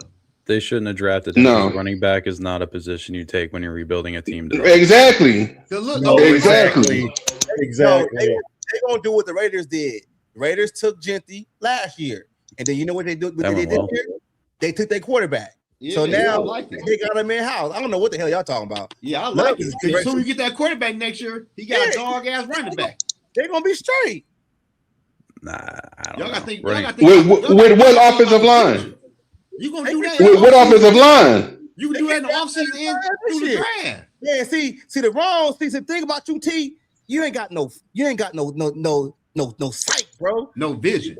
Sometimes it might not work this year. When you draft, okay, you know what? If we are relying on you two for vision, so help me God, we are still walking around in the dark with you two for your vision. Who the hell gonna go to Arizona? What offensive line go to Arizona? Right, they ain't got no offensive line. Too. If the Cardinals, vision... just in the right mind, any of us here, we're going to play in the NFL, right? Mm-hmm. You get calls from people. Arizona calls you. Are you going to pick up? Hell yeah, for that check. Hell yeah. There's a bank in every city. You a lot. Give me that bacon. We got direct deposit. Shit, I don't give a fuck who call. It's the NFL. They all paying. Is it the first class flight or what? Straight up. Shit. This was a pick the Cardinals should have made in like 2 years.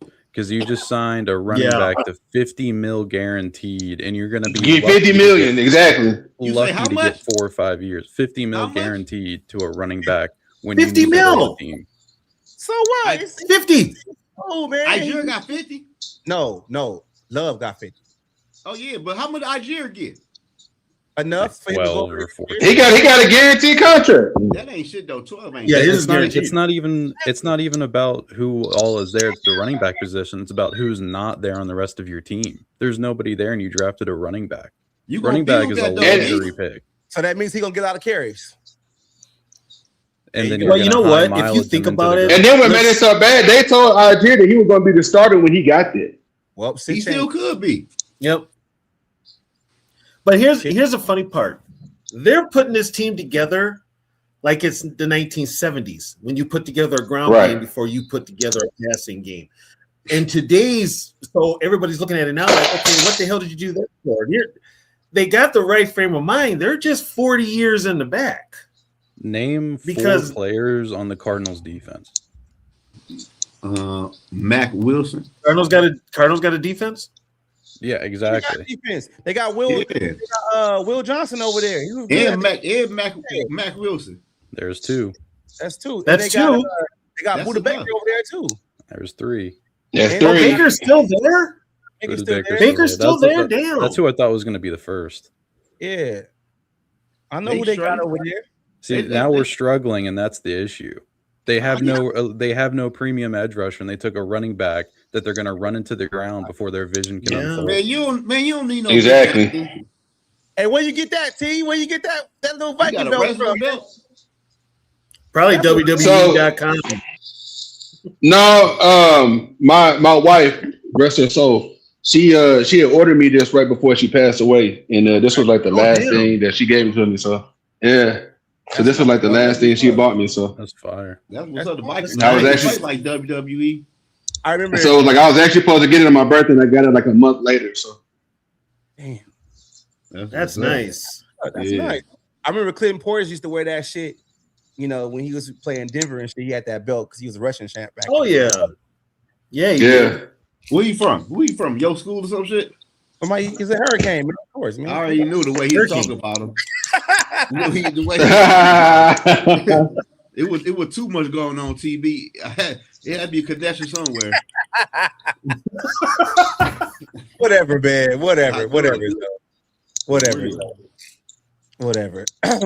All right, man. We can keep it moving on some other shit because we about to close up in a little bit. Because though you gotta get off and go with Steven a little bit too, huh? Man, that shit at 10 o'clock. He go live late as hell. Yeah, he's crazy. Yeah, I told him, man, you go live late than a motherfucker. Hey, I'm gonna have to start linking up with him because shit, that's the time I need to go live later than motherfucker for real. Man, listen, that's 10 o'clock. That's actually the best time to do it. Shit, it's actually the best time to do it. What up, Northeast? What up, Northeast? Yeah, but I ain't got anything else on y'all mind that y'all want to get through. I'm gonna bring up something else real quick. No, I'm cool. What's the next topic? Okay. So we already talked about the receivers, and we found out that Zay Flowers was ass. I didn't know. I don't know how that would move. Nah, that's crazy. D Woods didn't know what we were talking about next, so he was stalling, trying to buy time to find the next topic. That's crazy. I see Zay out there. You throw Zay out there. You throw your boy Zay out there to get fried. That motherfucker had no idea what we're talking about next. I was, man. Hey, I think we talked about everything already, though. I mean, shit. We just did it at different times. I mean, I would do over/under win projections right now, but y'all want to do that? Because I know we ain't hit the. Wait a minute. Time out. I just thought about something. Y'all need to give me my props. We should do that. Y'all need to give me my props because I said on this show, what was it, almost 3 weeks ago before the draft, I said, I feel it in my heart, I feel it in my soul that they're going to run the ball more. I said that, and now everybody on this panel has said, oh yeah, they're going to start running the ball more now. They're going to start doing this now. They ain't played yet. They haven't played yet. I'm just saying. What the fuck? What you say? They ain't played yet. That championship belt has time travel on it. I'm just saying. They haven't played yet. But I mean, everybody's starting to get that feeling. Put it this way, T. Everybody feeling that, get that feeling. You know what? Let's wait till the season starts. Why don't you put that belt on the line and let's see who's right? Oh man, you see, trying to take the belt. He's trying to take your crown. He's trying to take your shit away. Trust me. Trust me. I got more than one crown. I got 3 of them sitting over there on the stand right now. I got 3 of them. AT. Yeah. Do you got okay, then you won't feel bad parting with one of them. I think T got a bobblehead over there. We're gonna run the ball. You think I got what? He's gonna put that belt on and say acknowledge me. No, I ain't got a bobblehead, no, but I got a Viking bobblehead, though. I got a Viking bobblehead. They ain't got a Kevin O'Connor bobblehead. This man said, "Give me my props," and they ain't even played one down. Okay, so T, I got one of these here. Herbert. What you got, T? So tell you what, T.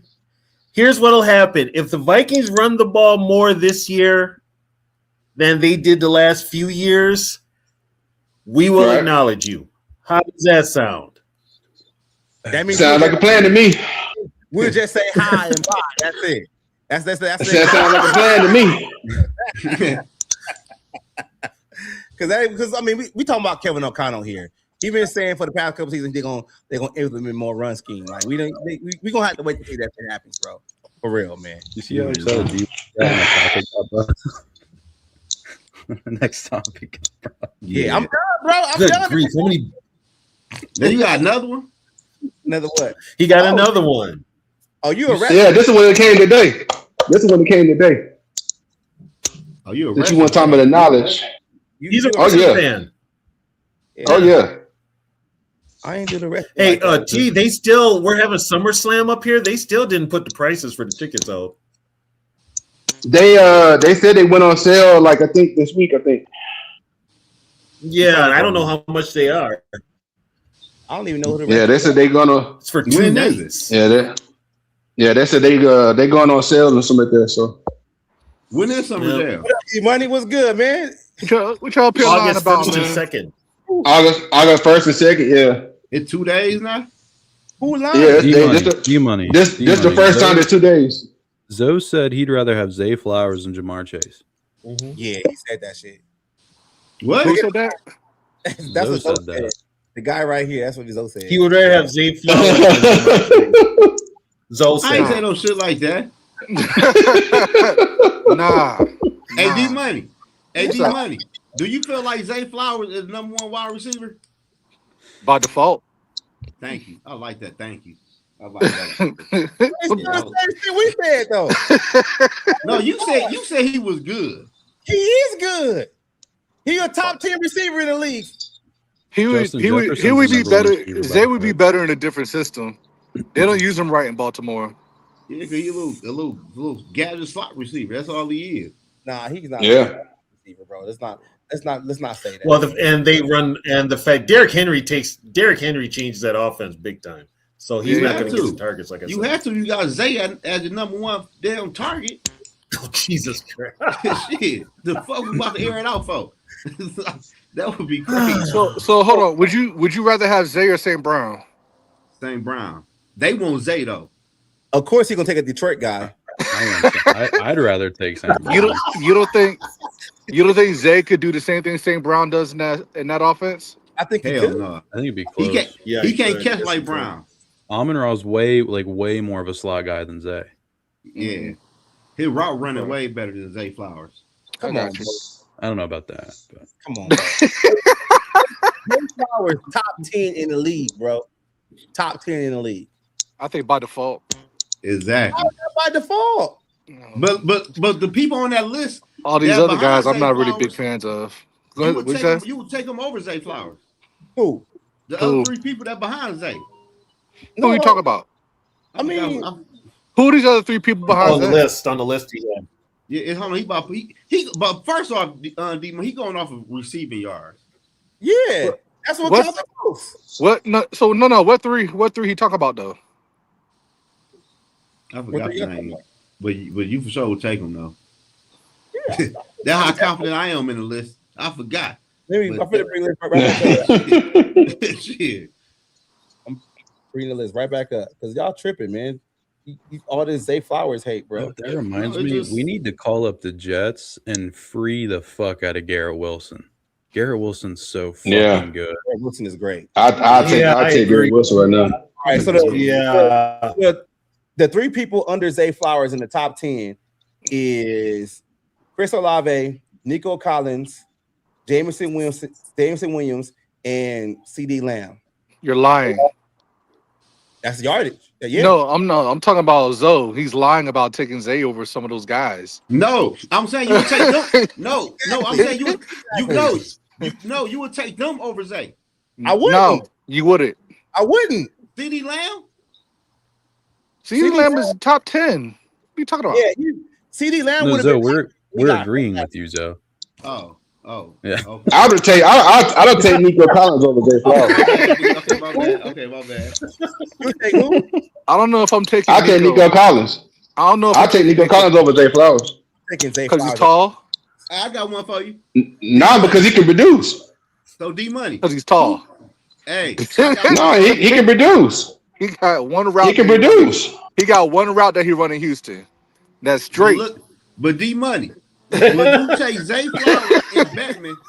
Would you take Zay and Bettman over DK and what's my man name? What's his name? Bateman. Whatever his name is, bro. So listen though. Names, why we know? Hey, listen though. Would you take them two, or would you take what the fuck is the name? DK Metcalf and would you take DK Metcalf Michael Pittman in the field? You talking about the Steelers, the field? That's because that's what they have over there. I would take Zay over DK. What? But I wouldn't take Bateman only because of injuries over DK, if that makes sense. You would take Zay over DK? Yes, because DK runs a run route. That's what the man said. You heard that. That's what he said. See, so it looked like DK won. Okay, he runs two routes. He runs a post and he runs a go. That's it. He doesn't do anything else. And he crashes out on press man. Yeah, he sure didn't do that against the Vikings. Yeah, because the Vikings ain't got no corners and shit. And the middle of the field was open. Yeah, because the Vikings ain't got no corners. Don't talk about that. I mean, you when you go into the season with four corners, I mean, what are we supposed to do? The defense, we dead tired. Hey, boss, we tired, man. It's fourth quarter.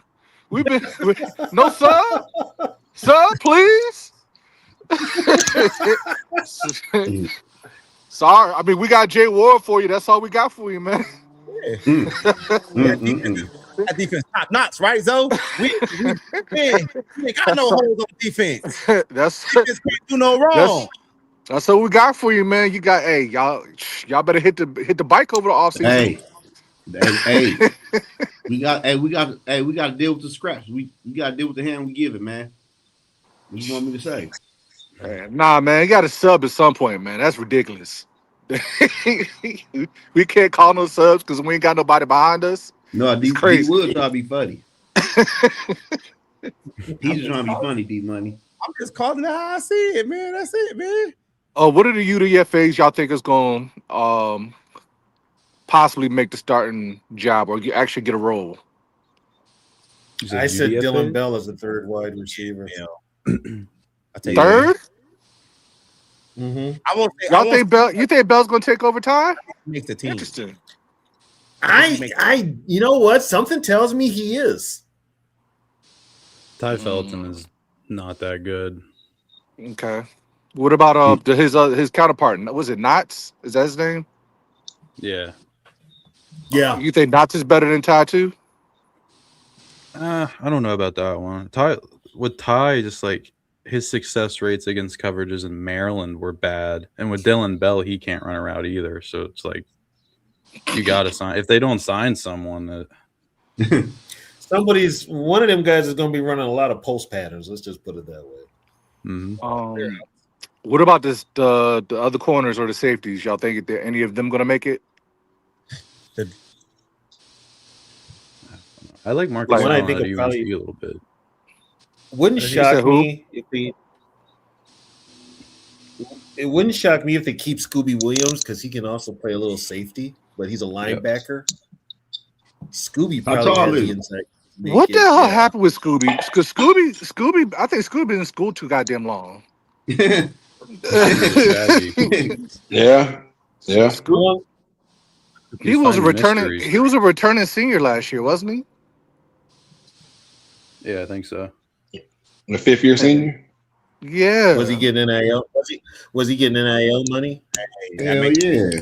Man, I guess so. Yeah, because that's the only reason to go back, get that NIL money.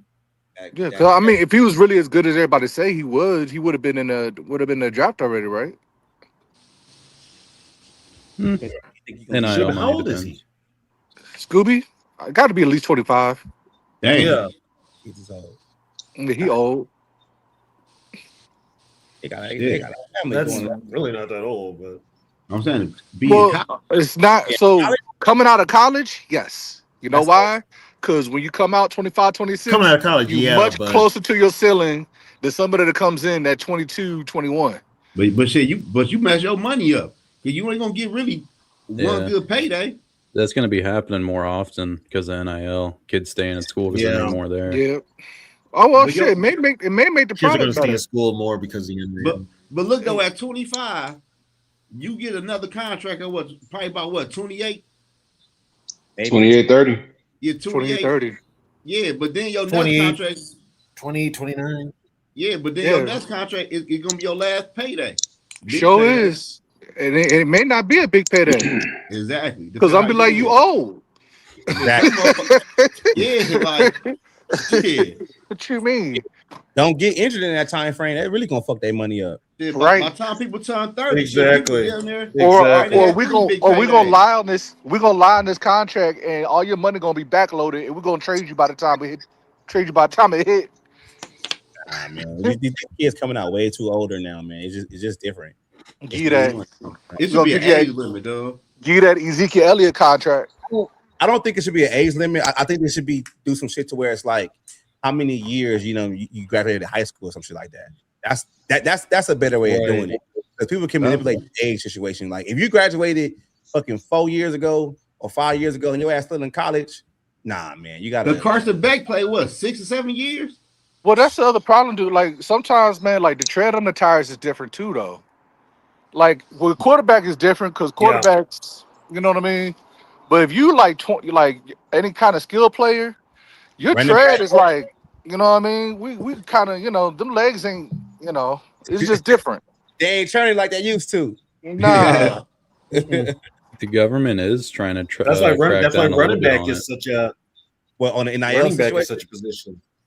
Yeah, Trump signed an executive order, something about you can only transfer once in your collegiate career, and you can only play like 4 years. Oh, they don't want any more of what's that quarterback that went to about 18 different schools? You see, the thing about how I see it like that is the fact of the matter, like sometimes in life and especially in America, like we want things so fast, but we don't necessarily understand like the process.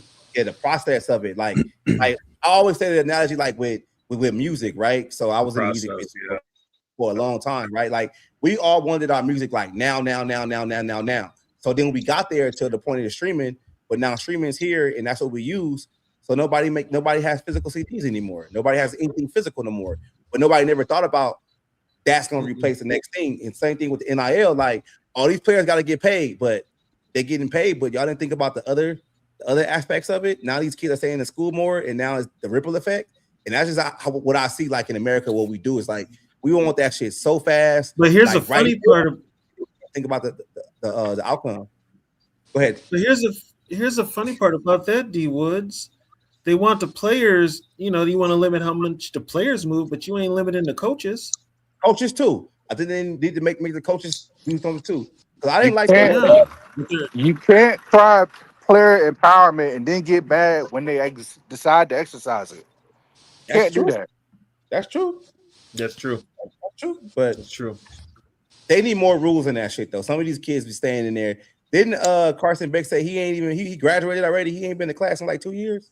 Something like that. Yeah. How the fuck you still playing? Like, why you even eligible to play if you ain't been to class in 2 years? What the fuck are you at the school for then? You just hanging out. That's all you doing. You just football's your job at this point now. Your ass should be in the NFL then. Yeah, Northeast, I saw that the kid got arrested for underage drinking down in. That's y'all quarterback, right? That's a Gophers starting quarterback. I did see that. Ain't shit wrong with that. Oh, that's the other thing too about age. I don't want no 25-year-old running back. Me neither. That shit dead. So you ain't lying. Me neither. But let's get out of here, y'all. I'm gonna do some shit with my kids and go cook some tacos and shit, man. You love tacos, man. I'm from California. What you expect? Okay. Yeah, this ain't Taco Tuesday. What you expect, man? Born and raised in LA, man. What you expect, man? You go outside, you can get a taco truck. Early in the morning, you can get your tamale lady coming through. Yeah.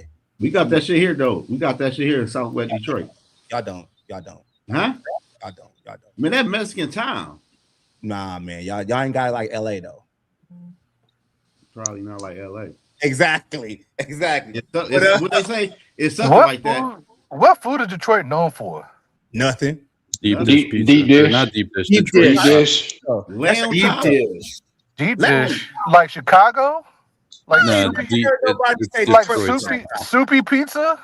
Is that Detroit, what we're talking about? Detroit has given the world one like decent thing in its entire existence, and it's Detroit style pizza. That's the only thing it's contributed to society. What is Detroit style pizza? What is that? It's kind of like. How would you? It's the same thing. It's the same type as a Chicago dish, but it's just more sauce. Here's the thing. Like, I'm going to give like Detroit. It's pizza soup, D Woods. No, it's like a pot pie pizza. It's like a pan. It's like a better pan pizza. Yeah, better pan pizza. I'll give Detroit. I will give Detroit credit. Detroit did shape a lot of the music. Detroit had Motown. And Detroit is also the birthplace of heavy metal. So they don't tell them shit. A lot of the gospel artists come from Detroit as well too. They're the foundation. Yeah, I will give them that. Maybe Detroit's decent. Don't give them. Don't tell them shit, TB. Don't tell them that. Even though we still questioning the food. Even though we the reason dishes doughy as fuck. No, that shit. He's just talking. Even though we the reason y'all motherfucking around in cars, but we're gonna leave that for another video. Say thank you. For what? For what? You would be walking. That's not. See, that's not. Henry Ford was the assembly line to make the cars. Okay, you know what? I got one for D Woods. D Woods, you need to say thank you to Minneapolis. For what? The Lakers? For what? Yes. Nah. He always say that. He always say that. No. Yes, you do. Yes, you do. Why? Because you weren't. If we don't sell the Lakers to you, you don't have all them titles. No, you probably get stuck with your own team. No, see, we got titles because we built the teams and we won them.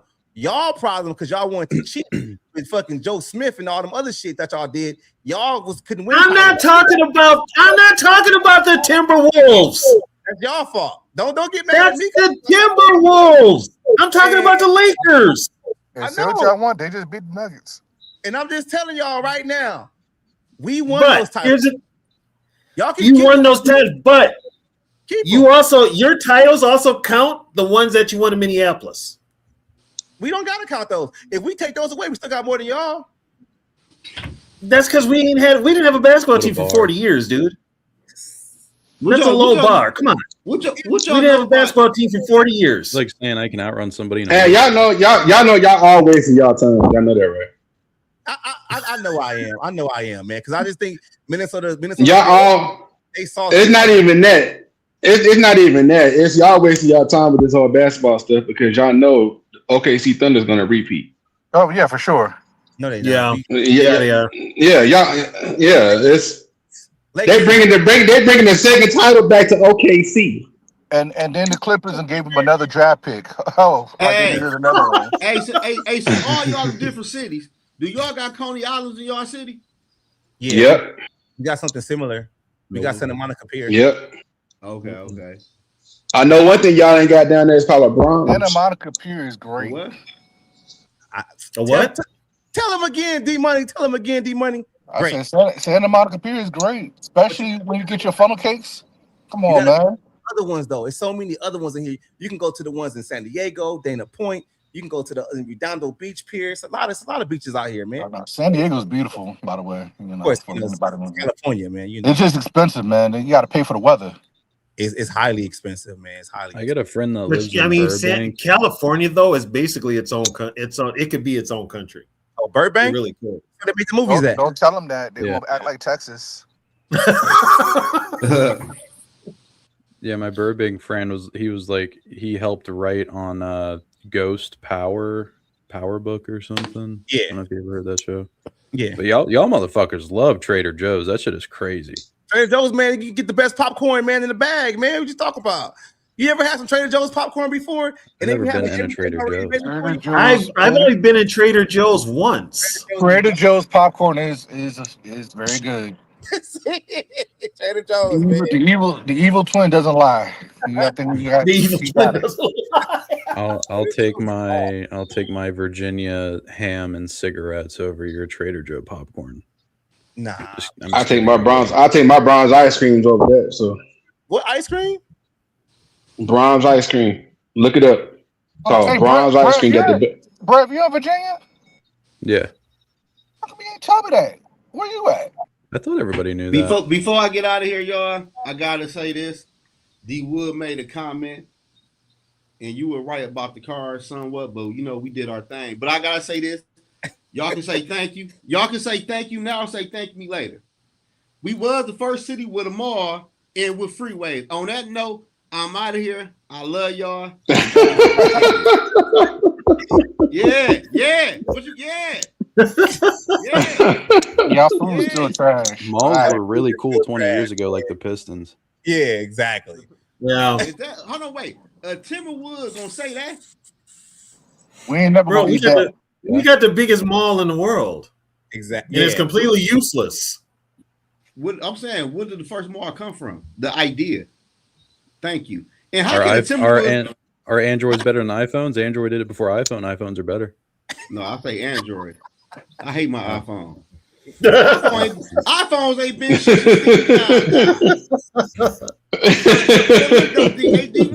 Hey, TV never lied.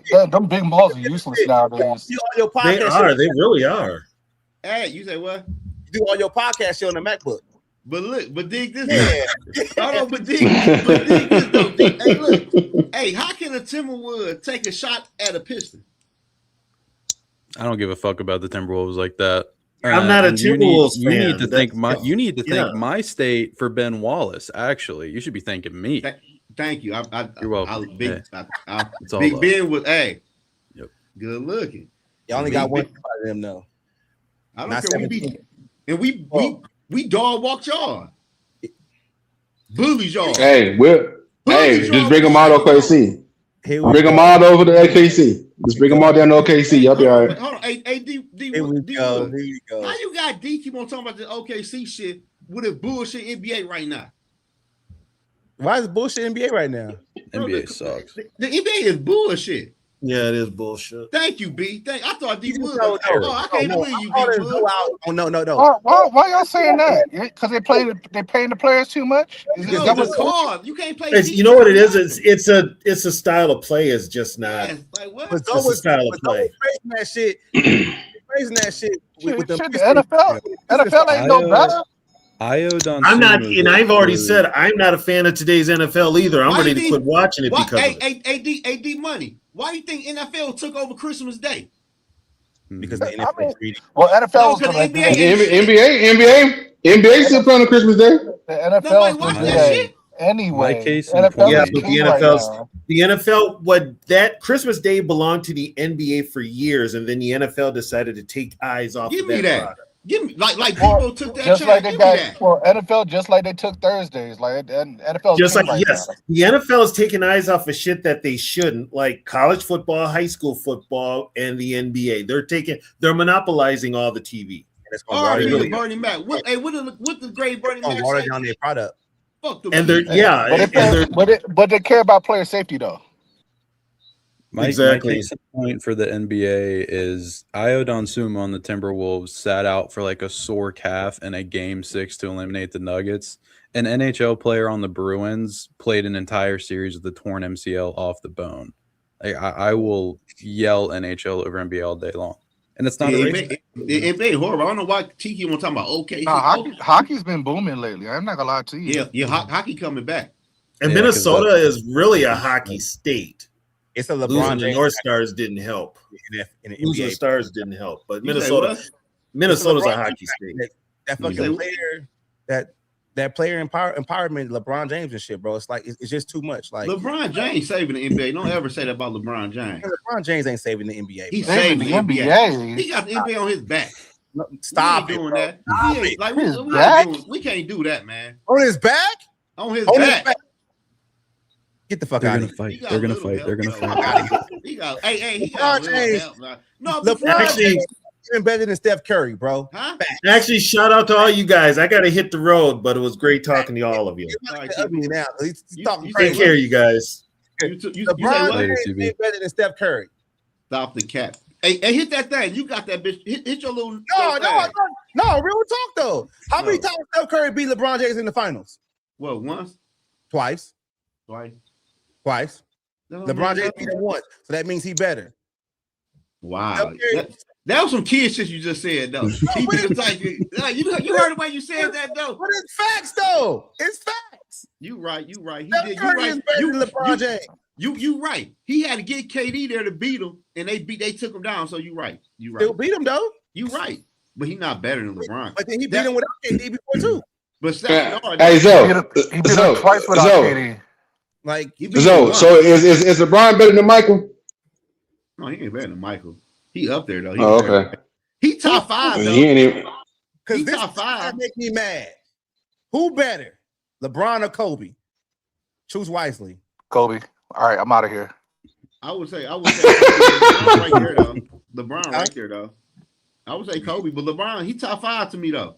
But at the end of the day though, look what LeBron did coming from high school, and look what he did accomplish though. Like people act like win a championship and doing what we doing is just Kobe easy.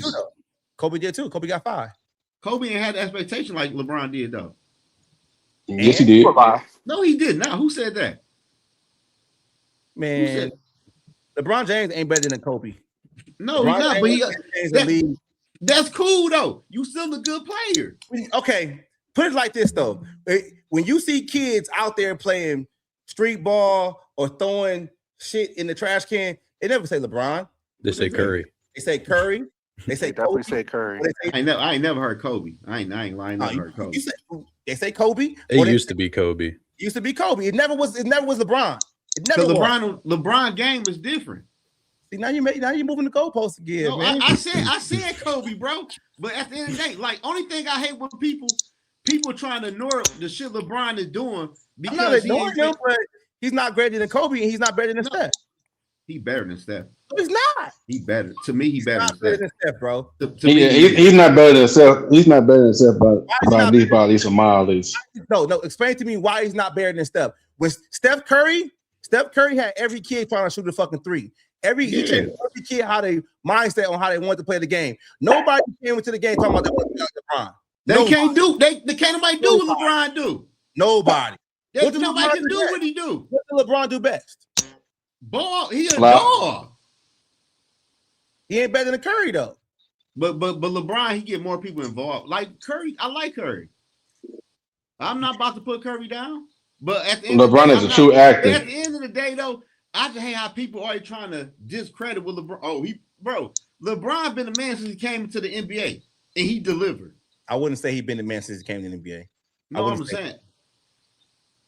I wouldn't say that. So we got somebody say LeBron said Steph Curry is not better than LeBron.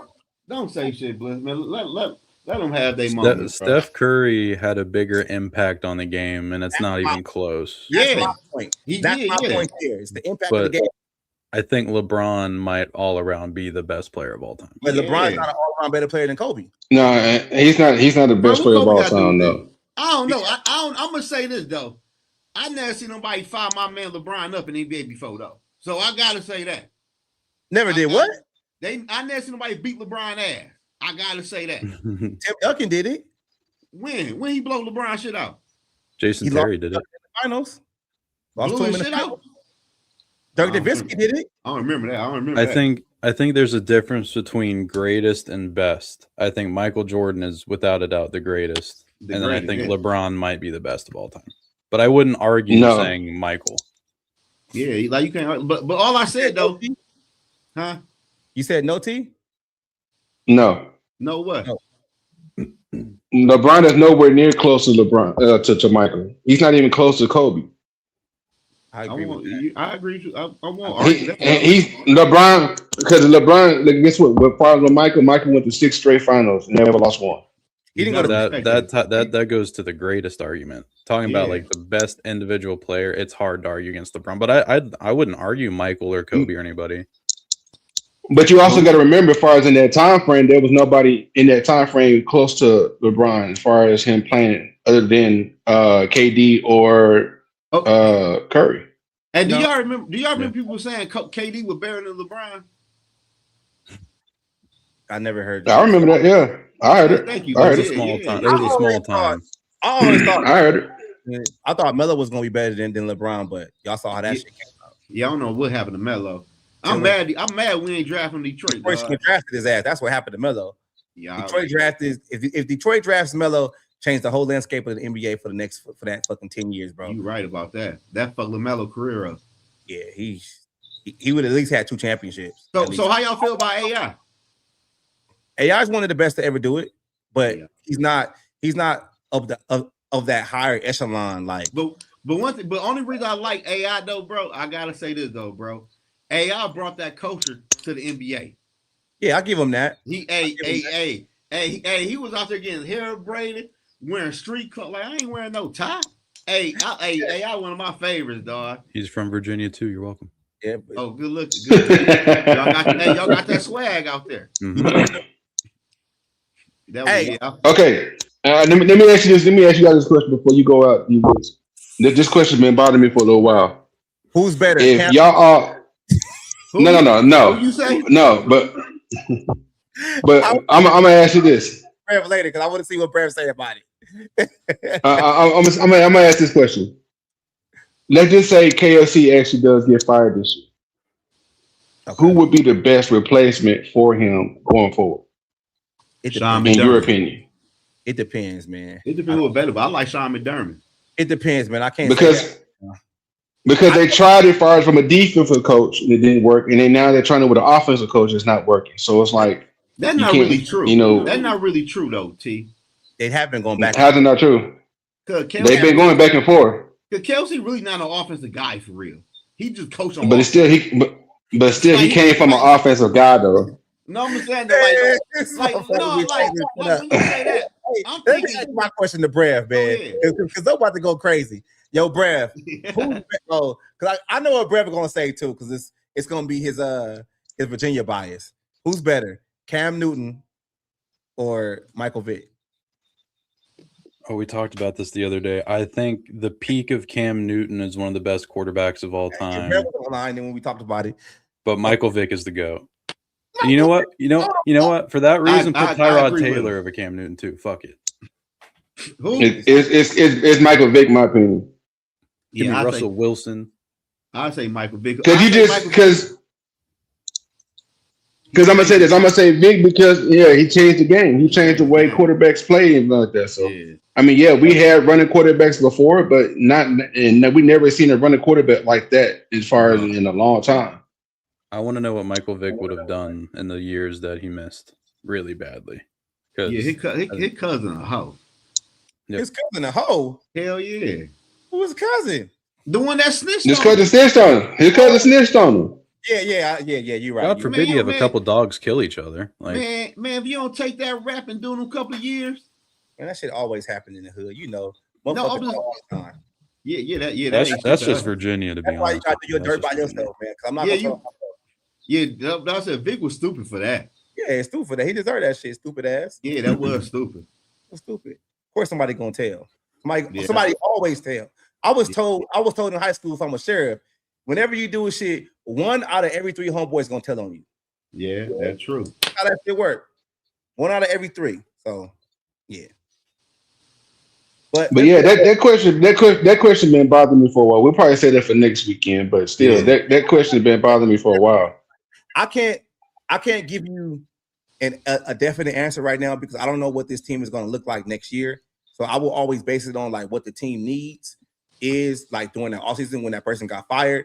Because I just don't want to throw out like names that I actually like and that might not fit that team during that time. Like I like it would have to be Brian Flores if you want to keep Brian. No, fuck no, that. I don't think so. I don't think so. How y'all feel about Sean McDermott? I like that, but I was gonna say McDermott, but like if Brian Flores doesn't get the leg up on the head coaching job, I think you lose Brian Flores. Like McDermott's not going to come in here. No, I'm cool with that. I don't. Me personally, I don't want Brian Flores as the head coach. I'm not saying I want him. I'm just saying if you want to lose the Brian Flores defense, I would lose. I'll be okay with that. You know why? I'm okay with it. Me too, because I seen what Sean McDermott did with Josh Allen, and he wasn't great in the playoffs. He did win some games, but Patrick Mahomes is a bad boy. It just be like that. I'd be cool with McDermott, like, and if you could pry Dable off Tennessee, just rebuild the Bills coaching staff from those years. Fuck it. There you go. I like that because I want Dable with McCarthy. But that's my thing. But I just want to see how he does with Cam this year, and if Cam actually excel and actually take a step in the right direction, Dable gonna be a hot topic next year. Who they receivers? Shit, I don't know. Y'all know Tennessee? Yeah. Shit, they got one. They got Carnell. Yeah, they took Carnell Tate. Yeah, they still got Calvin Ridley. That's Calvin Ridley. That's a name you got right. Yeah, I got that day right. Calvin Ridley still playing? Yeah, he's still under contract with the Titans. That's wild. Before they redid his deal, he was one of the highest paid receivers in the league on average. He wasn't shit last year though. Yeah, because he got hurt last year though. He got hurt last year. Shit, before he got hurt, shit. Shit. Yeah, he won me a fantasy championship. How the fuck you do that? Who the fuck was in your league? Trust me, I got the belt to prove it. So. No, I believe. I said who was in your league? Your kids or something? No. How the fuck did really win in your fantasy league? Calvin really, yeah. I actually run a league down there. It's like a buy-in. It's like $100 buy-in. So it's like you get like $1,200. What's up? Guess who I had on my fantasy team though? Who? Kyler Murray. Zay Flowers? Yeah, exactly. Yeah. He did come through with a lot of games though. Because he's a good receiver. Yeah, but it sounds like he lost you one. No, I didn't say he lost his one. No, what it don't be like you said. The Ravens need a true X receiver and let Zay do what he do. We already accomplished that he played the outside too. He played the outside more. But he don't need to do that though. He ain't really good like that too. I think Jacoby Lane will be that. I like Jacoby Lane a lot. Yeah, Zay his boy. Where's Zay from? I gotta Google that. I gotta see where he's from. I don't know. He got some history. He got some history with D Woods. Boston College. He's from Boston College. Oh, yeah, where was he born at? I just wanted Zay in the draft. He's from Florida. Huh? I just wanted Zay in the draft. Oh, who did we take that year? I think we took Addison. Oh, we won. Yeah, cool with that. Yeah, but I like Zay too. That's cool though. I'm not saying you could do better. That's just all I'm saying. I want to say Zay's from Florida. Oh, okay. I thought he from Cali. Yeah, he's from Florida. He's from Fort Lauderdale. Mm-hmm. Our Cali guys do good in the league, as you can see. They all do good. I don't know about all. St. Brown doing good right now. You ain't gonna name no bad ones though. Nah, why would I do that? Good, you got to throw the good with the bad though. Throw a bad one out there. Nah, hell nah. Hell nah. Just like them bad Wolverine quarterbacks. You know who else is from Virginia? Bro, the GOAT came from Michigan. What you mean? But he didn't play. But he was born in Cali. He was born in California. He was born in Cali. Thank you, Brad. Thanks for that, Cali. Thank you. He was born in Cali. Okay, who tuned him up? The Patriots coaching staff. The Michigan did. Yeah, the Patriots coaching staff. The Michigan did. He never played in Michigan. How many games did play? How many games he played in Michigan? I don't know, but he played. He played a year or two, I think. Kirk Cousins played more than him at Michigan State. That's what you can say. That's Kirk what Cousins is the good. Huh? You said what? Don't get him started. Don't get him started. I love Kirk. Kirk is the best quarterback this franchise ever had. I believe so. You trolling, ain't you, B? Yeah. Yeah, he trolling. Yeah. that had to be a troll. Hey, Zoe, who's a better quarterback for the Vikings in their whole tenure? Kirk Cousins or Dante Culpepper? That's a good one. That's asking who's the best, I guess, other than Fran, who the second best quarterback in Vikings history is. Yeah, the second best quarterback is. Yeah, but Culpepper ain't played that many years though, did he? I'm taking Kirk, bro. I think he played. I'm taking Culpepper. How many playoff games Culpepper won? I think one. 2. 1, I think. Yeah, he won 2. Yeah. 2. That's it. Give me. I love Culpepper. Get your roll on. How many playoff games Kirk won? 1. His whole career. Shit. Look at Kirk. Kirk never really got hurt though. Yeah, but Kirk getting paid too much, so we can build the roster. Oh man, here you go, moving the goal. No, I'm just saying. About on the field. You talk about you know Kirk was a bump for real, bro. I'll take Kirk over Dante now. I would. Why? Now, of course he would. Culpepper 50 years old.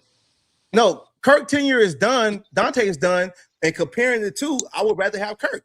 But the NFL was a different league when Dante played. I understand that, but I think Kirk had a better career as a Viking than Dante did. And you talking about playing while or making money? Playing. Nah, everybody. Fuck nah. Fuck no. See, the thing about y'all, y'all like highlights. Y'all don't like hard-nosed facts. Y'all like highlights and shit. That's what y'all like. But guess what? Y'all was the main one. Y'all was the main one talking about Kirk Cousins playing from behind and patting stats and stuff. That's all he did. I did. I said it. I said that's all he did for real. See, Brev got the stats. Yeah.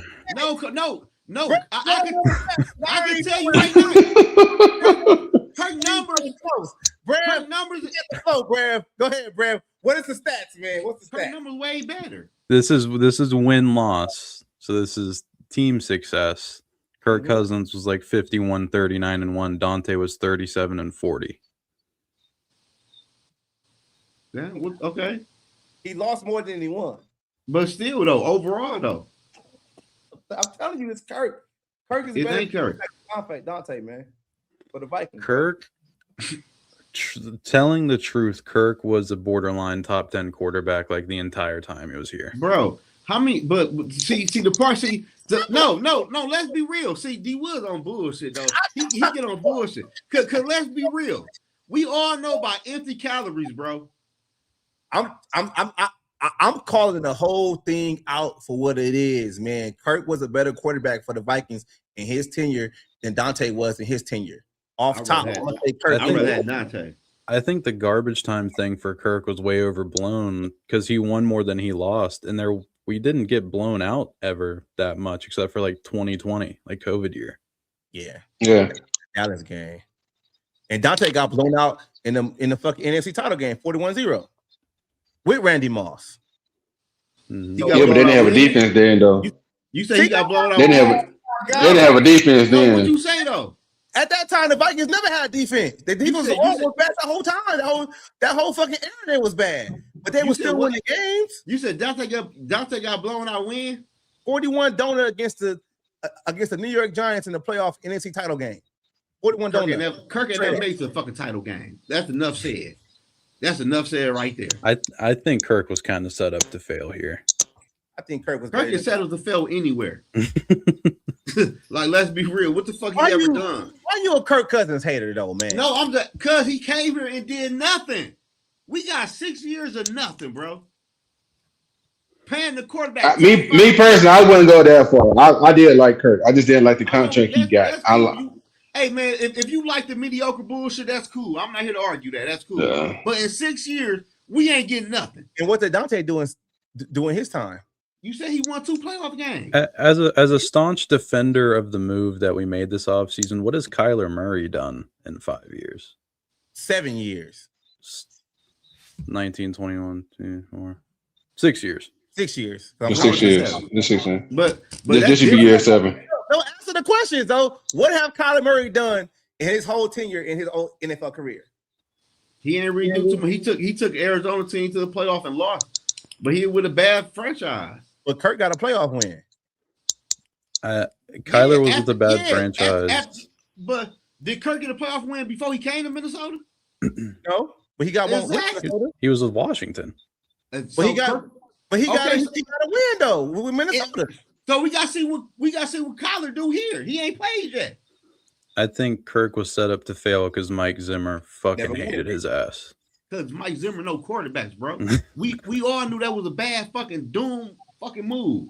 Man, Kirk. You don't sign no Kirk Cousins. Kirk Cousins wasn't like that in college, bro. And if you so good, Tom Brady wasn't like that in college either. Huh? Tom Brady wasn't like that in college either. So what's your argument? Bro, Tom Brady came in and won a playoff game when he needed to. But you said in college. You said Kirk Cousins wasn't like that in college. And I said neither was Tom Brady. No. Well, I said, he wasn't like that in the NFL, or he would never like that nowhere. But the whole point is we brought this quarterback here. At the end of the day, we got nothing. Like that was dumb. Why? He got no. Truth be told, when he got drafted from Michigan State, they wanted him over RG3. They did. That's cool. Okay. At the end of the day, what the fuck? So it's like, what did he win? And I'm gonna keep saying it over and over again. The Kirk Cousins signing in 2018 offseason was the right move for the Vikings. You might not agree with that shit, but it is what it is. Damn, we got Dale in the building. Dale, what's up, Dale? No, but all I'm saying though, D Woods, is like Kirk Cousins better than Dante Culpepper. No, y'all, like, what the fuck, man? Like, what the fuck? Are you a Vikings fan? Are you a Vikings fan? Yes, big time Viking fan. How can you say that shit? I don't know. I don't know. This shit pissing me off. Kirk was better than Dante, bro. No, he wasn't. Yes, he was. Kirk needed help. Dante Culpepper could take over a game and fumble at the 1 yard line when it counted the most. He could take over a game. Bottom line. Over a game. Thank you, Dale. Bottom line. I miss you early, bro. Where you was at, man? I was sleeping. They've been working me like a Hebrew slave up in this motherfucker, man. Kirk took over games too. What game he took over? Dude, no, he didn't. What game? No, he did not. He broke the record for most game-winning drives in the NFL history in 1 year in 2020. He did not take over games, bro. So let me ask you. He had to have help. But what was the game? So Dante had help when taking over games too, because the receiver has got to catch the ball. No, it's different. If you watched, Dante Culpepper would take. Dude, Dante Culpepper had like 10 rushing touchdowns 1 year. Bro, Dante Culpepper by himself took UCF and made it a Division I school. Dante Culpepper by himself almost beat number 1 ranked Nebraska. Bro, know what you're talking about. Thank you, Dale. I have fucking Kirk Cousins is nowhere near the player that Dante Culpepper was. Whoa. Ever.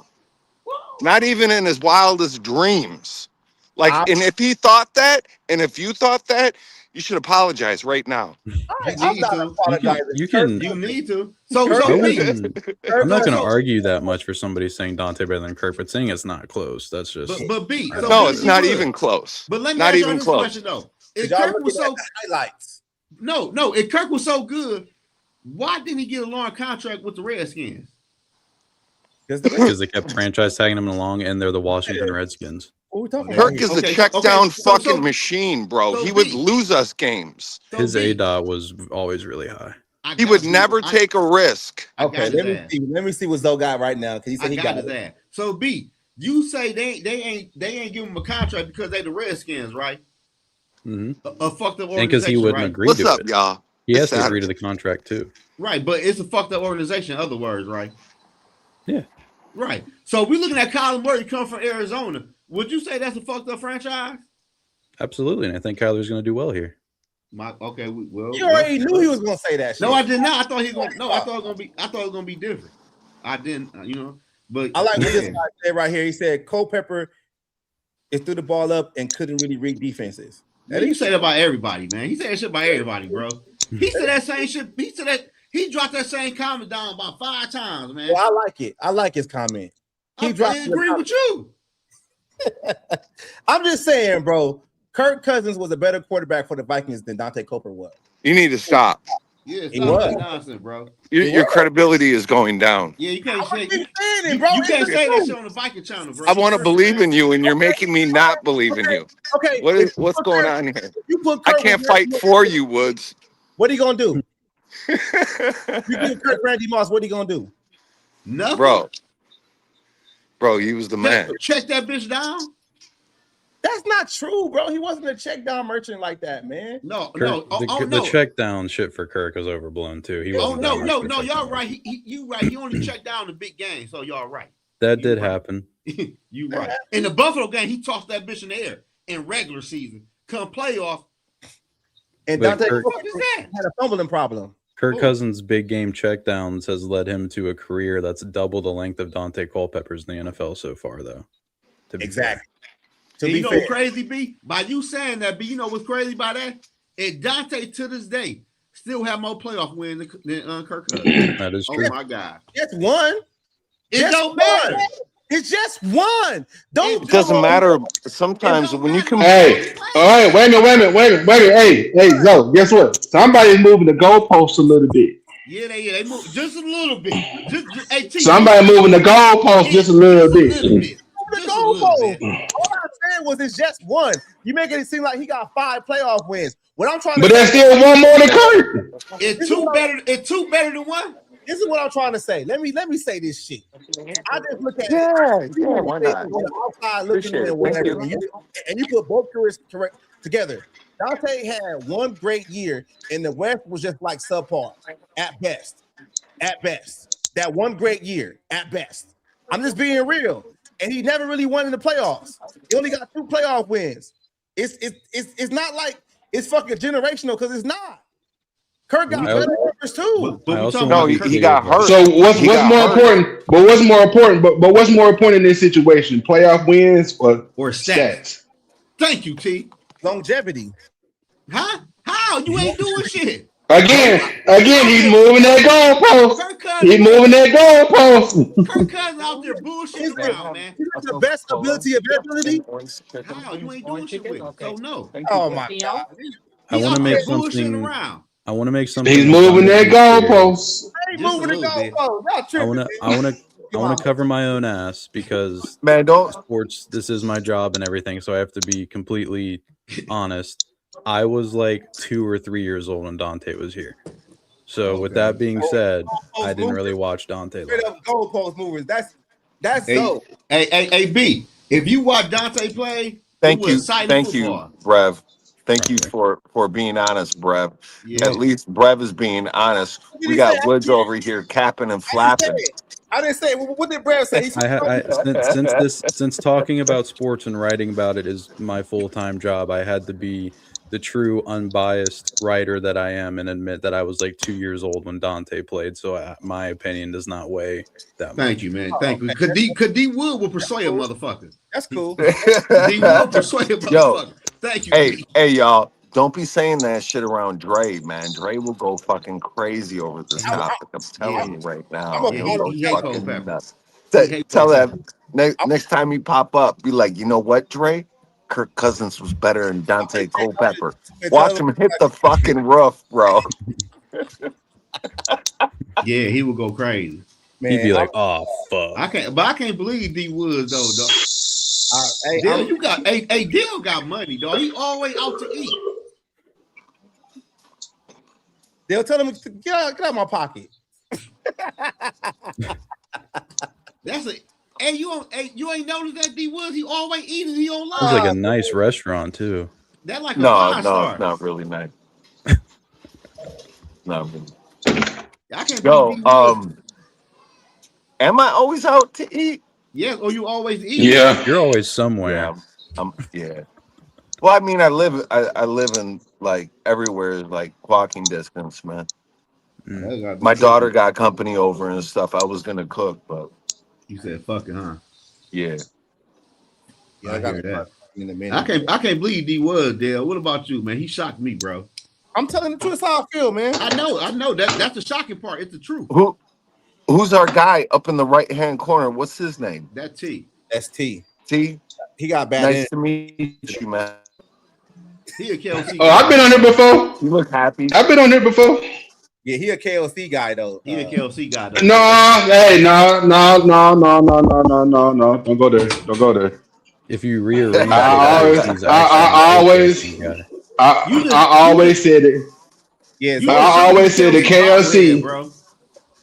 I always said the KLC playbook has been watered down for the last 3 years, and he need to change some shit up. Hey, Dale, this man got a KLC bobblehead, bro.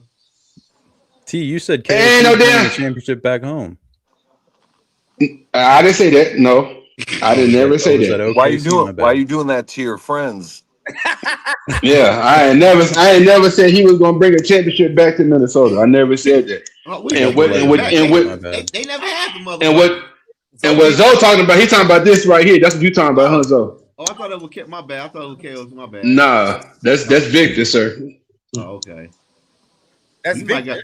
We might got switch Victor. We ain't been shit since we had Victor. Wow, that was fast. Thank you. We should have paid Ragnar. Shit, that might be the issue here. We need to change the mascot.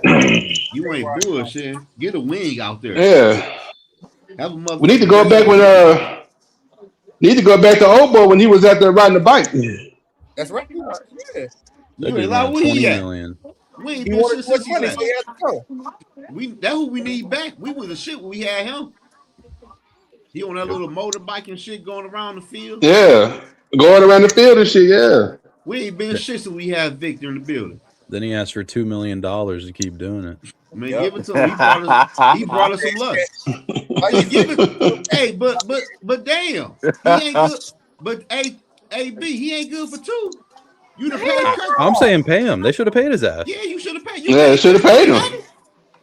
Yeah, they should have paid him. $2 million ain't shit here. We're paying Ivan Pace $3 million. That money? Yeah. See, what they got to do with Kirk? Though, why you got to bring it back to Kirk? Because you want two, you pay him $400 million. Like who is better for this team? Kirk. But I always said KLC, either he need to change his shit up or he need to go. And that's why I asked that question earlier, as far as like if he is gone next year, who would be the best replacement for him? Because we've been through a defensive coach, we've been through an offensive coach. Who would be the best replacement for him going on? Get a special team coach. Yeah, we could do that too. Yeah, grab it's time to go grab somebody from special teams, man. Because don't get me wrong, the job itself is going to be a high quality, high target job because it's a franchise. That's, you know what I mean, right? Because the players that we have, any coach want to be there, but who would be city footed? I won't go that far as the franchise part now, but it is attractive. I mean, with 4 Super Bowl appearances, none win, there's still a rich franchise. You wasn't even lie. They went to the Super Bowl. No, I wasn't alive. No, but this man said 4 Super Bowls. I mean, they have been to 4 Super Bowls though. They have been to 4 Super Bowls. They get 70. I understand that, and I'm alive now. That's what I'm saying. Like, I'm thinking you about to say something recent, like JJ Addison. You talking about Super Bowl? Like, we wasn't even. But still, though, that's what we want, though. We want Super Bowls. I mean, we were 4 Super Bowls that NFC Championship games we've been to. So it's like it's a rich franchise that we got a lot of tradition stuff right here, but we get nobody to take us over that hump. Yeah, first they thought it was Kirk Cousins, and then every time it was the coach. Then we don't know what we want to do. Hey T, do you know what the stat? Do you know what the franchise stat is on us going to Super Bowls? Have you heard it before? No, going to Super Bowl? 1 in 32.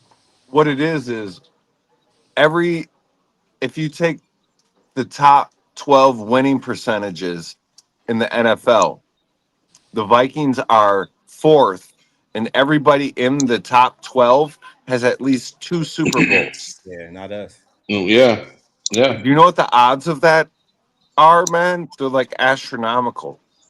Yeah, we just want to win regular season games. We cool with regular season games. Who care about the playoffs? Fuck the playoffs. All right, Charles, I gotta get out of here, man. I gotta get this cooking for the wife and kid get home. Me and my other daughter gotta get in. Hey, I'm about to go live in another hour, y'all. Tap back in with me. Yeah, I'm going live with Steve. Tap back in. Hey, we appreciate y'all, Dale. Man, Yo, peace out. Peace out, T. Nice to meet you. All right, Brad. You said D, nice to meet me. We know who the fuck I am. Nice to meet me. No, he was talking about me. He said, I don't know what he said. All right, y'all. Hey, you know what else happened today, though, Zoe? Zoe, you know what's wild about today? What? The internet didn't fuck up today. No. I told y'all what was happening. Not one time. I told y'all. I told y'all what was going on. Because I got new equipment because it just came in today. I had to reset my shit up. So all my stuff had to be redone. He was like, hold on, wait. That's Kirk Cousins jersey? Kirk jersey. With the Kirk jersey, man. Oh, you know I'm out of here, man. Y'all tripping, man. All right. I'm out of here, man. Go with us, man. I gotta go cook. All right, y'all, I'm gone.